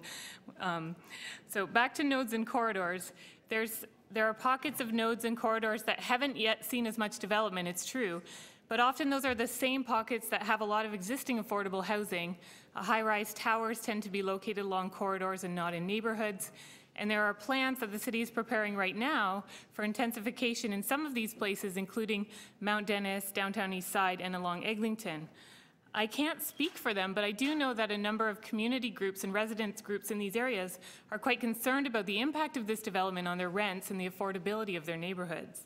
Adding new condos in these areas will more likely raise the land prices, the commercial rents, etc., and put pressure on the rents as well, despite the rental protection policy. And the statement in the staff report seems to have this benign suggestion that the answer to housing inequality is to sprinkle every node and corridor benevolently with condos and ties the notion of community amenities with development. But I would say that the community infrastructure and economic and social strength for existing residents, particularly tenants, and the most housing insecure is not necessarily dependent on redevelopment. But in fact, the opposite may be true in that development may threaten this. So City Council has some great programs like the Strong Neighborhood Strategy and the rental replacement policy that are strengthening these neighborhoods without Anna, I'm going to have to start asking you to wrap up. Okay, I'm sorry. I'm giving you already 3 minutes. This is the last slide. Thank you so much. Given these patterns, it seems that the imbalance of growth is not necessarily then, as the statement says, between the downtown and the inner suburban nodes, but more accurately characterized as an imbalance between growth centers and neighborhoods themselves, if you look at where the population has been lost and gained. This might seem like a small difference in emphasis, but it might have big implications for the types of policies and proposals your committee might consider to reach your goal of adding new affordable units while also protecting existing ones. So if the goal of intensification in the growth plan is really about matching people to infrastructure and amenities for more sustainable and equitable communities, about continuing to be an arrival city and an economic engine, perhaps it's time to direct affordable housing to areas that have lost a lot of people rather than adding density to currently affordable high-density clusters. Thank you. Thank you, Anna. Any questions of the Deputant? Seeing none, thank you for joining us today, and thanks for bringing your class. Okay. I hope they enjoyed all this. Thank you so much. Thank you. Next speaker, John Bossons. John? Thanks for joining us today. You have 5 minutes. Thank you, Councillor Bellow. I submitted a letter which I think was distributed. Good. Okay, I have a few extra copies. I want to start by saying I thought this report was very useful in laying out the problems, but what it did not do is spend much time talking about solutions. Solutions are difficult, okay? I mean, we have to face up to the fact this is not just a Toronto problem. There's a worldwide problem in cities that are growing quickly. And that's partly a result of just worldwide population growth. But it's also coupled by the fact that when cities are growing, then population tends to grow faster than transportation. So consequently, we can talk about adding houses in the outer area, but if it's difficult to get into the inner area, that's going to push up pressure of people to move into the inner area, and the inner area in this case is the City of Toronto. We also have a worldwide problem that incomes below the top 20% have basically been flat over the past 2 or 3 decades and are likely to continue to be flat as a result of globalization, automation, etc. And so we have a problem that's really a generational issue because people that are my son's age or lower find it increasingly difficult to get good, high-paying jobs. And people that are in my age tend to live in houses where we're supported by the Income Tax Act to stay there. The Income Tax Act's exemption of principal residences is essentially a subsidy to stay where you are. And so this generational issue is a serious one. It's not easy to change. So what I want to do is just stress the fact that it's really important to start thinking about policy options that can work to actually do something about the problem. It's not just a City of Toronto problem, indeed. The policy options that are most important are really at other levels of government, because what happens through the Income Tax Act and through the availability of low-income loans is a crucial factor. But the city can do things that are important, and one of them is what is going to be reported on at your next meeting, the so-called secondary units issue. Frankly, this is not just a matter of opening up the so-called yellow zone to second units. We need third units, fourth units, and fifth units. My son, for example, lives in a rental building in your ward, Councillor Fletcher, that is a house form building. It looks like a house. From the outside, people walk by, they think it's a house, but inside it actually has 8 units. Why should that not be a model for everywhere?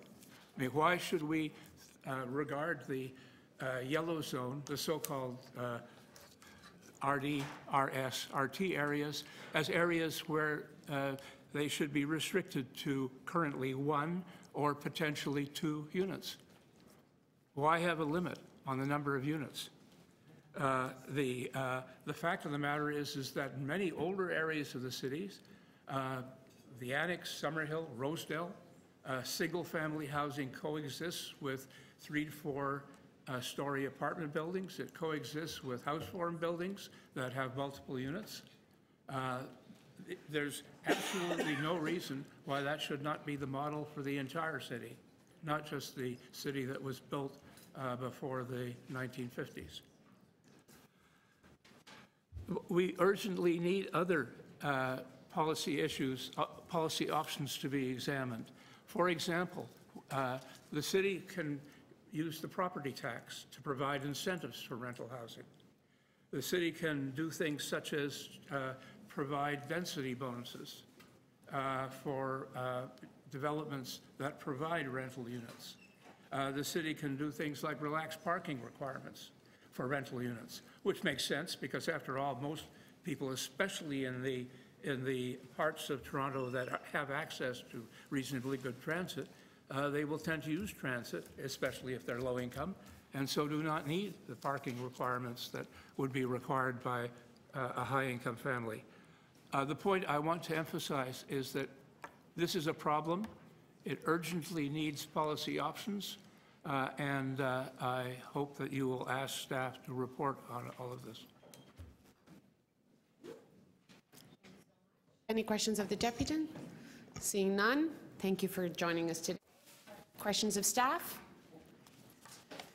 Councillor Perks. Thank you. I guess first to Mr. Gadden. Hi, Sean. In the presentation, there was the table, I think it was on page 43 of the report that they gave us in the report, which showed social housing just basically stopped getting built in the early 90s, and that if the trend line had continued, there would be 45,000 additional social housing units. Now, without saying, is that exactly correct? Do you generally buy that thesis? Through the chair, yes, I do.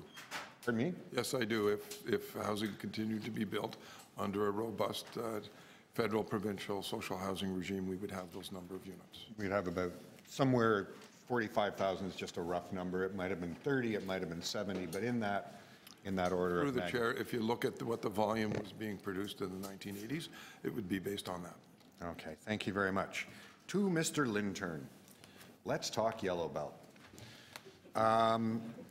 So first of all, there are neighborhoods within our official plan which have prevailing characters. You didn't start my time, so I'm just going to run as long as I want. I'm keeping track. Which have, within the prevailing characteristic, 4-story apartment buildings, triplexes, all that so-called missing middle. That's correct. I would say predominantly the pre-war city. So, okay, I'll accept that term. In the pre-war city, I can't help but notice in the ward that I represent, I have 2 portions. Well, in the ward that I used to represent, I haven't really studied it so much in the new half, but in what was Ward 14, I have 2 basic portions, one south of Queen, one north of Queen. The one south of Queen, the population hasn't been declining. The one north of Queen, it has. It falls within the pre-war housing type that you have. It's entirely permitted within the character that you can have 4-story apartment buildings, that you can have stacked townhouses, that you can have triplexes, all permitted. So are there other neighborhoods where you're seeing where there's a population decline, even though the permissions allow the housing form type called missing middle? I would say, you know, the neighborhoods go through cycles, and right now the city is experiencing quite a round of gentrification where you do see a lot of pre-war neighborhoods with flatter or slightly declining population due to decreased household sizes. So it varies. There are a lot of demand and supply factors at play there. It's not, you know, the form itself is quite resilient, and over time, certainly when you look back into the 30s and 40s, there are a lot more people being housed in the same form.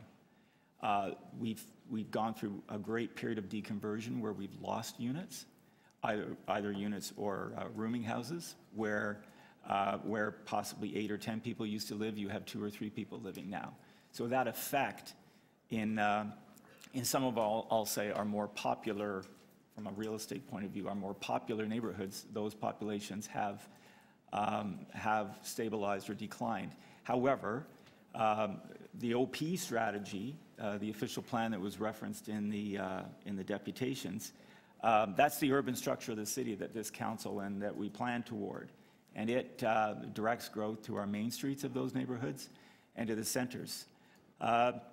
So overall, we're trying to, permit gradual, not static, but evolutionary change in our neighborhoods, and direct more consequential change to our main streets and our centers. And that's the OP strategy, and that's what we have maintained for quite a period of time, both prior to and after amalgamation. So I just want to make sure I understood 2 things, and I'm just going to ask some fairly crisp questions. So in the pre-war portions of what we call stable neighborhoods, you can today come forward with an application to build a triplex or a 4-story apartment building. Yes, where the prevailing character permits it. Where the prevailing character permits it.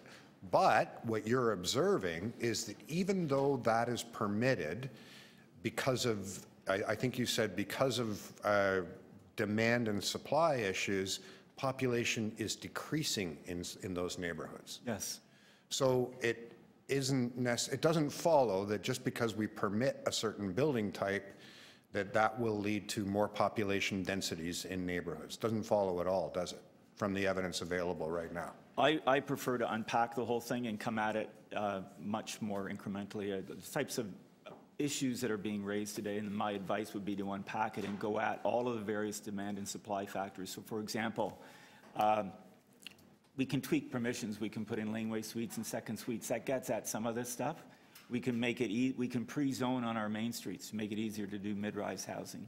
We can complete planning frameworks in major growth areas to encourage housing in those areas. So there's lots of ways we can get at it without fundamentally throwing out the structure of our official plan that we've built the city around. Okay. Final question. Does our official plan create sufficient lands to meet the demand, sufficient lands to meet what was referred to in the submission in front of us, the natural demand? In other words, do we have lots and lots of land still set aside that are developable within our official plan? Yes, in our analysis that we produce every year, and we'll coming to this committee in June, but last year's analysis showed that we are well on our way to meeting our growth, both our growth plan forecasts, 93% in fact of our growth plan forecast, which is about 400,000 households or units out to 2041, but also we have under review another 150,000 units or household potential there, which would take us beyond the growth plan forecast into the natural increase area that the presentation included. Okay, well, that's good to know, but I was trying to get to something else, which is despite all of that stuff coming in, we still have lots and lots and lots of land where development applications are permitted and haven't come in yet. Yes, that's Thank true. you. And it's more of an issue of unpacking this around needs, specific locations, and other attributes of demand and supply that we need to get at. Thank you. Thank you. Councillor Fletcher? I'm just wondering, are there any incentives that we can give to moving some of that growth to places that's not naturally normally going? Through the chair, I always like to say that zoning is not a panacea. We heard that in the last exchange with Councillor Perks. Certainly zoning, you can set the table with zoning, so we do that in growth areas such as improving or updating planning frameworks in our centers and our avenues, and putting in place ultimately as-of-right zoning, so you take the speculation out of it. People know what they can build and what they can achieve in those areas. So in one way, that's an indirect incentive to be able to bring forward investment in those areas. An example of a direct financial incentive would be around the IMIT program. if you're going to create jobs, for example, in Scarborough Centre or in Etobicoke Centre or in North York Centre through the IMAT program, then you can begin to create that synergy for people to actually live close to where they work. So indirectly, I think the economic incentives provided by the IMIT on employment will help us with our housing objectives. Another kind of micro example is the current program that we have with second units. I believe they're exempt from development charges and laneway suites. So at a micro level, we can look for opportunities to provide some incentives for homeowners and others in our neighborhoods who just need that little nudge to get over a line to make something economically practical. Is there anything else that the Affordable Housing Office has thought about for that incentives? Obviously, whatever financial incentives the city could bring, without bringing dollars, but there's things we can't forgive. Through the chair, an example would be the Housing Now initiative that just was approved last month, where we're dedicating financial resources and land to achieve affordable housing in areas that otherwise would not. Have we looked at everything, or is that something we can still look at? Absolutely, Councillor. I think the important thing today is that this essentially was a study to give us a projection as to what we're looking at today and into the future. It was not intended to be a diagnosis with solutions or programs attached to it, but to be information that we would make available to the public in addition to other information as we begin to construct a plan to come back into fall. I'm not sure if I heard two things. The report basically said we can't catch up, and I heard that we can catch up, or maybe I misheard. Through the chair, I think I'm identifying the potential that's there. So the planned potential of the city more than accommodates the numbers that we need.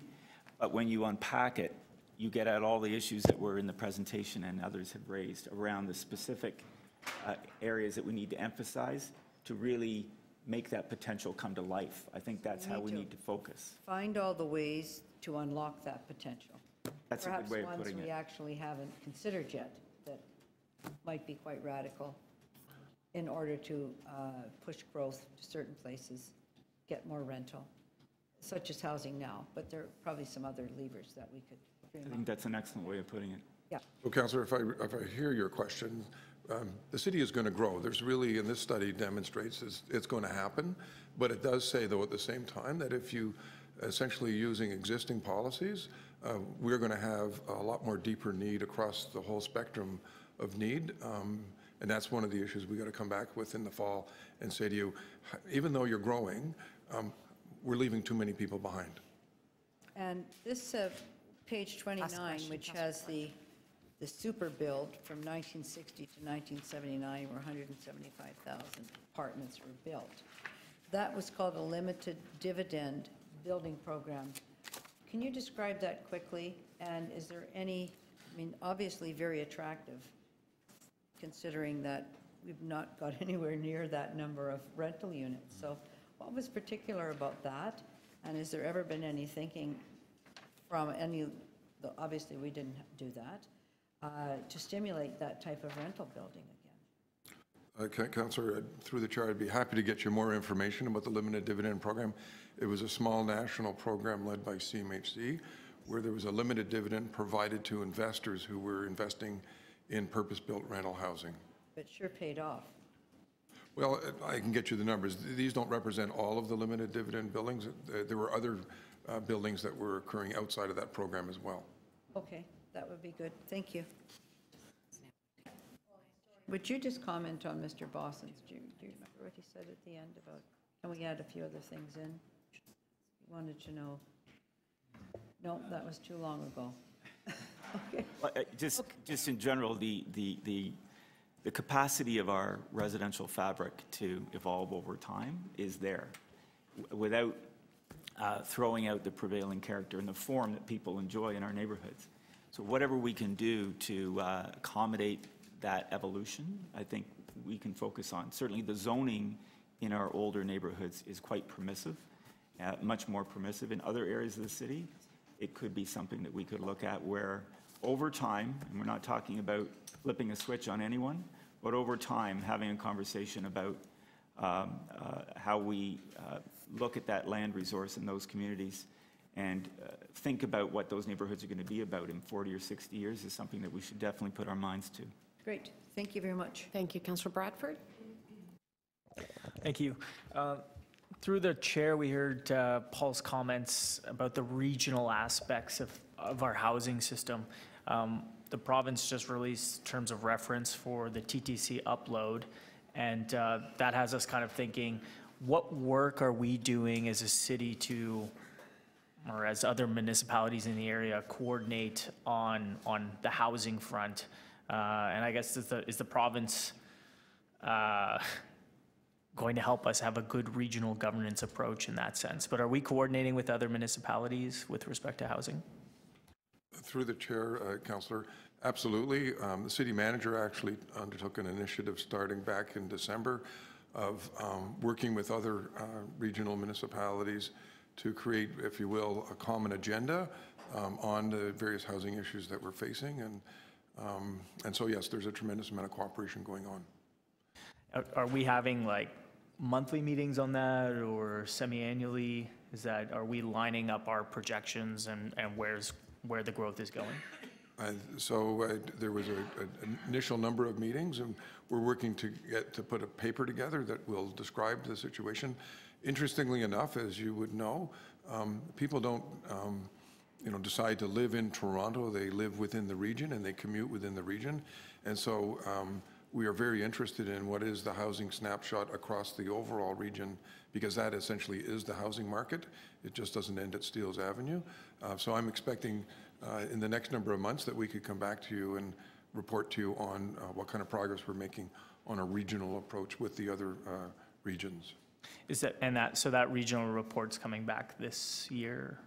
Through the chair, it's being prepared for the city manager, and I'll discuss with the deputy city manager sharing that information with this committee.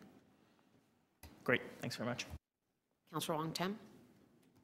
Yes, thank you very much, and thank you, staff, for commissioning the report and also to incorporating in the next phase of work to be done. I'm just curious to know, with respect to the interdivisional cooperation that's required, I recognize that you'll be working very closely with city planning. Are there any other divisions that you'll be working closely with to ensure that this report reflects the fullness of and the complexities and the multiple dimensions that it needs to address in order for us to get to the core of the issues that some of the deputants were speaking about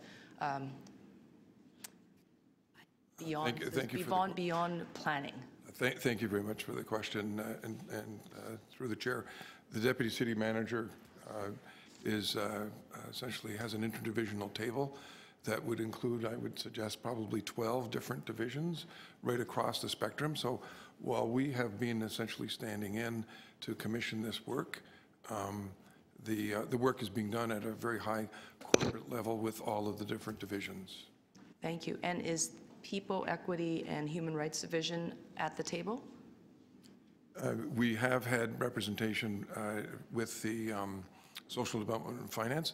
We'd be more than happy to bring other divisions in. And to your point with respect to equity, we were very specific with the consultants that we wanted to drill down on that issue.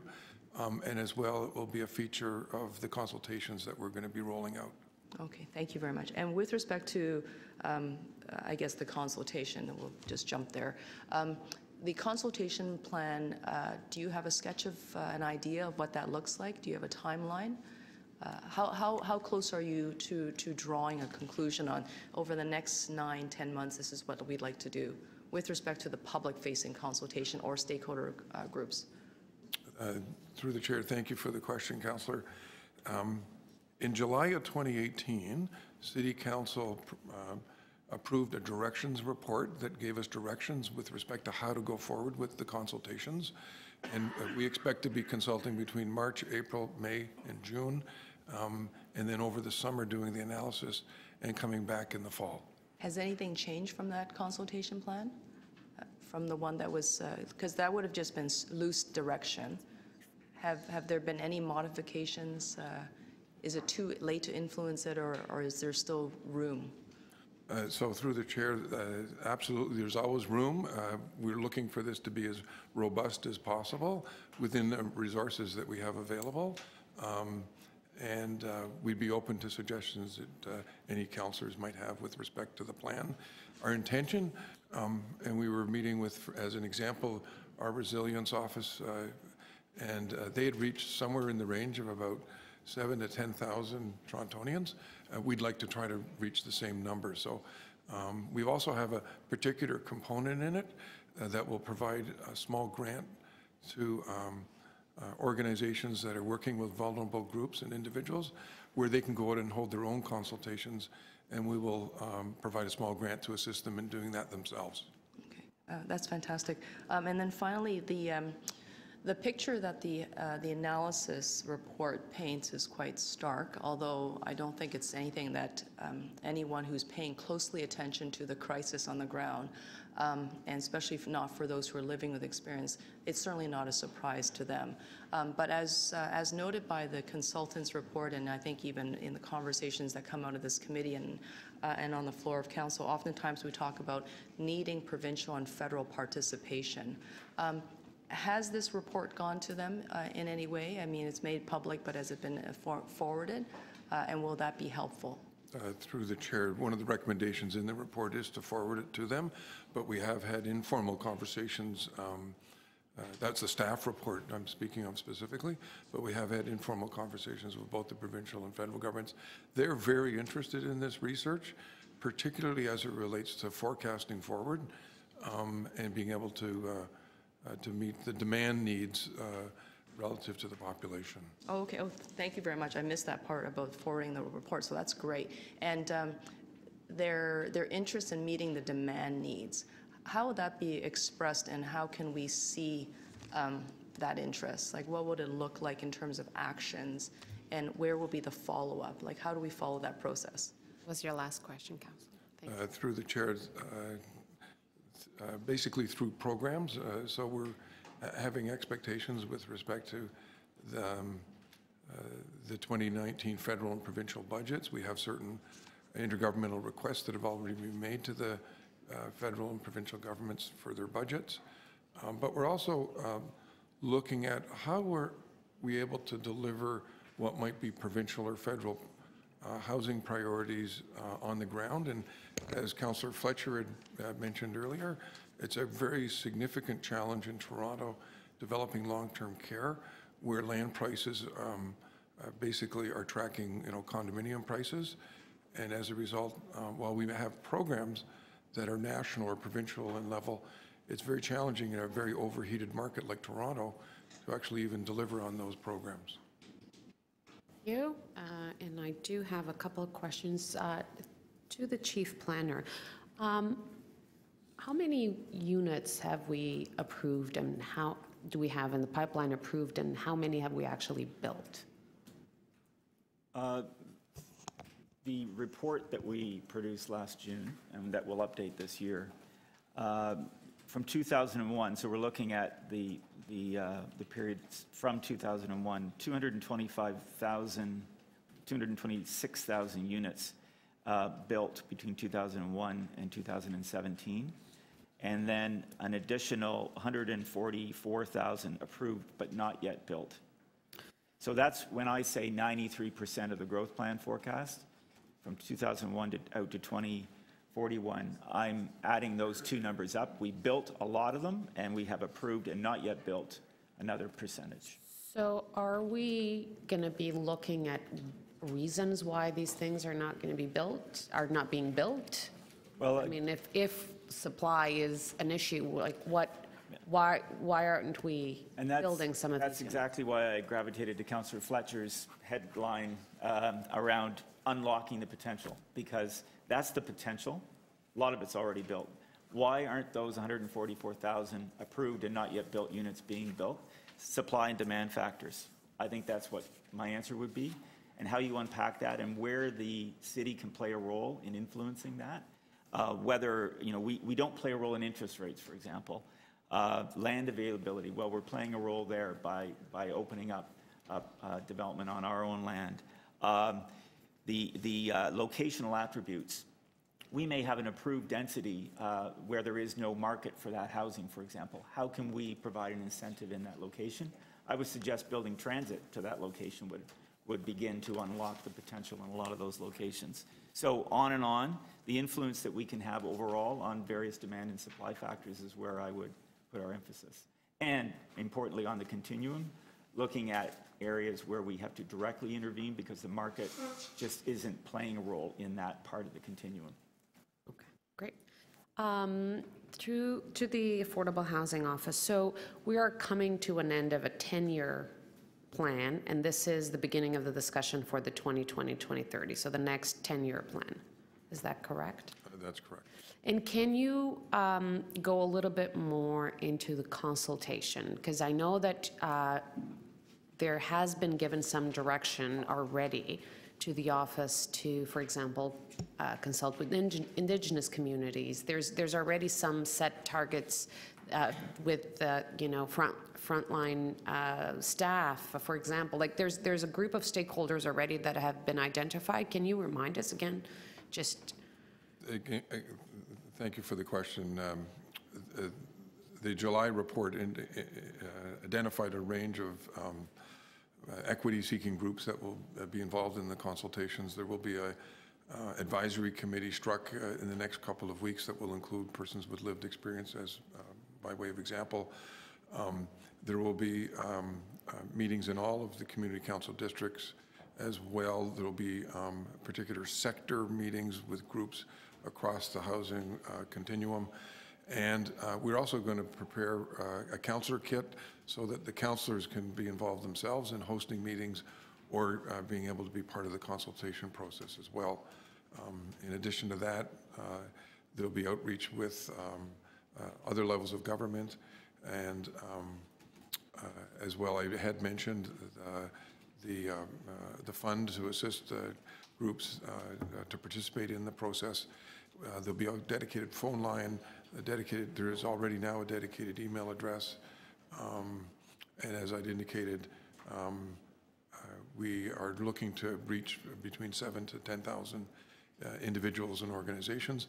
And then to wrap up the consultations in June, we're planning an evening forum as well as a daytime event, bringing in people from other jurisdictions so that we're learning some best practices around what's worked in their locations relative to a 10-year plan. I'll say this, it's no mystery or it's no secret that in the first 10 years of our plan, we underachieved what we set out to do. So not only do we need to do better now, but we need to do better going forward because the challenges that are set out, just based on the trends and what's being presented to you today, suggests that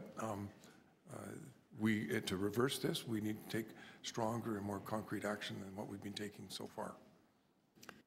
Thank you. Councillor Fletcher. Thank you, Chair. I have to leave early for an appointment, so I'm going to speak and then trust that you'll all be supporting this.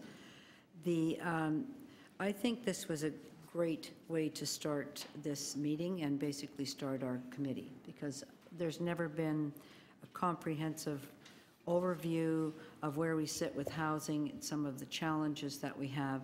We have focused a lot on emergency housing and supportive housing, but regular housing stock, rental housing stock is now something that we're truly starting to look at and what the challenges are.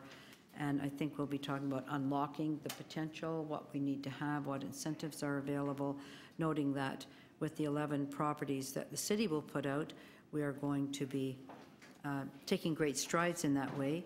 And then also from our Housing Now, we'll be discussing with TCHC adding how to add affordable rental into the revitalizations, which are simply at this point reconstructing the existing housing. And as we all know, land is land. There's no more of it. Once you're out of it, you're out of it. So we have to use it in the best way possible. And the land use policies that we're developing and have developed will definitely dovetail with what's happening. So we're really making the ask at this point and identifying where the gaps are. So there are incentives we can look at, but of course, National Housing Program, how we're going to incentivize and find dollars for affordable housing program, really depends on other levels of government. Same with supportive housing. I'm glad to see 2,000 units, but we know that that certainly isn't enough. And long-term care is something I really am very concerned about because, as someone mentioned, with the high land prices, those who have long-term care, they can't rebuild and they can't rebuild it because of the built form issues in the regulations. And I think that's something we have to tackle. It's not just about sites, it's about built form. Simply says you can't build on that site. And I'll digress for a second. We have a site at Bridgepoint that could easily make itself available for long-term care, but the regulations, the design regulations, make it impossible to put it there. And I think one of our goals should be to have the province create an urban form for long-term care where we can build long-term care in the city of Toronto, and that should be a goal for this committee and a goal for the community and a goal for others, and I'd like to work on that. And that's it. So congratulations. This is a long time coming.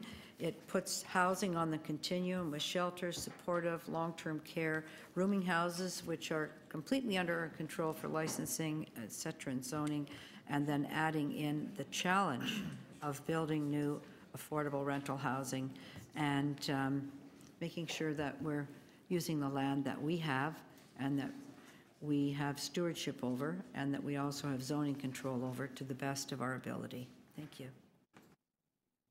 Thank you, Councillor Fletcher. Councillor Perks. Thank you very much. First, let me say there's an awful lot of very good and very helpful information in the report in front of us. That being said, I would draw some slightly different conclusions than some of what we heard in the presentation and some of the deputations. I think the single most important thing in here is the complete flatlining of social housing construction in the City of Toronto for close to 30 years now. There is nothing else in this report as important to notice here. 45,000 units of social housing that would have been built if we had stayed on trend. That's about half of the current waiting list for affordable housing in the City of Toronto that simply got wiped out in 1993 when the federal government took itself out of the housing game. And there is, frankly, no bigger influence on our housing market for the lower income bands than that one decision. And I think we have to foreground that, underline that, remember that, and fight to return to that rate of social housing construction. And if the federal government doesn't come in, we're going to have to look for innovative ways of doing it. Maybe it is time for public banking, Councillor Wong-Tam. Certainly, we are going to have to make sure that we don't lose sight of the fact that the private market will never backfill that absence. And we have to find a public sector solution, or we are not talking about affordable housing for people who live in the bottom 2 income quintiles. Simply won't be. There is no market solution for people who make $60,000 a year or less. The market will not deliver that housing. And providing incentives to the private market instead of doing it as used to be done means that you not only have to put public money in, but you're putting public money in basically to backfill the profit margin of private investors. And we can achieve faster and quicker construction of affordable housing units without having to backfill that profit margin. That's what the experience from the 60s to the 90s taught us. That's the lesson that we have to remember when we go forward. Now I want to talk about the next sort of tier, the sort of middle income affordability problem. There is a thesis floating around, I'll call it market urbanism, that if we simply remove our zoning controls in certain parts of the neighborhood, the private market will come forward and offer the people who are making $75,000, $80,000 mid-income housing, kaboom, all done. Well, except the evidence doesn't support it. We actually have areas in the city where not only is it permissible to build new townhouses, four-story apartment buildings, walk-ups, all that missing middle stuff, but it's already built. We have areas where it's already built. And what is happening in those areas is that the population is declining. People are leaving those forms. The real challenge for us is what is happening within the private housing market that is seeing rooming houses close, that is seeing apartment buildings on our apartment units on our main streets above stores reducing the number of units.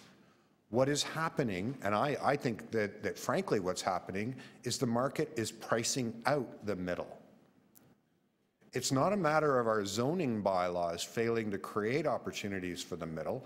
It's that the distribution of wealth in our society and the incentives to property owners are actually such that we are depopulating the areas where we've built the right form, and simply permitting that form elsewhere doesn't change those market dynamics. What we should be doing for those areas is not trying to create new incentives and changing our zoning bylaws. We should be fiercely defending those multiple unit dwellings. We need to be defending rooming houses, legalizing them in areas where they're not legalizing them, and putting our protections for tenants onto dwelling rooms as we currently do on dwelling units. We need to be doing those kinds of things if we want the private housing market to actually continue to deliver even what we've got now. Thank you. Councillor Bradford. Thanks very much. Through the chair, I'd like to move a motion on the screen now. One, that the Planning and Housing Committee requests the Director of Affordable Housing to include benchmarking and evaluation criteria for the key housing indicators in the annual report back identified in recommendation 2. And 2, that the Planning and Housing Committee requests the Director Affordable Housing Office, in consultation with the Chief Planner and Executive Director of City Planning, to include the Housing Plan 2020-2030 key indicators, including benchmarks and evaluation criteria for these indicators to help inform City Council decision-making on housing needs and investment. I think what we heard over resoundingly this morning was that housing is a system, and we need to approach it from multiple perspectives, and that was a big takeaway in this report. There's 24 key indicators, and many of them are highlighting concerns that we have both today, but looming concerns on the horizon. So I support the staff recs to have an annual report back on these indicators and make sure that that information is easily accessible for all of us. But I'm bringing forward this motion to add an additional layer to the indicators so that we have some benchmarking and evaluation criteria to help us understand how we're performing and where we can be prioritizing investments. I think the questions that Councillor Wong Tam was asking earlier and emphasizing the equity piece, having strong metrics to ensure that we're evaluating this and how we're performing on many dimensions, especially the housing equity, is super important so that we can focus our efforts and know where we're going. We do see these sort of benchmarking indices on other reports. The TTC CEO report certainly includes these sort of elements. And I think once we have that 10-year housing plan updated and in place, this will give us clear guidance on how we ought to be performing on key indicators like the wait list for supportive housing, the number of households in core need, or simply the number of people experiencing homelessness. So that's the motion I'd like to bring forward, and appreciate your support on it. Thank you. And since I've canvassed the committee and we don't have quorum to extend into the lunchtime, we're going to break for lunch and have to finish this item and the next one after lunchtime. So, but you know, Councillor Wong Tam wants to speak, and yeah. So we'll.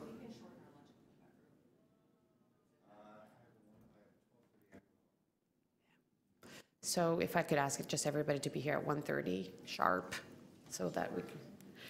Thank you. See you after lunch.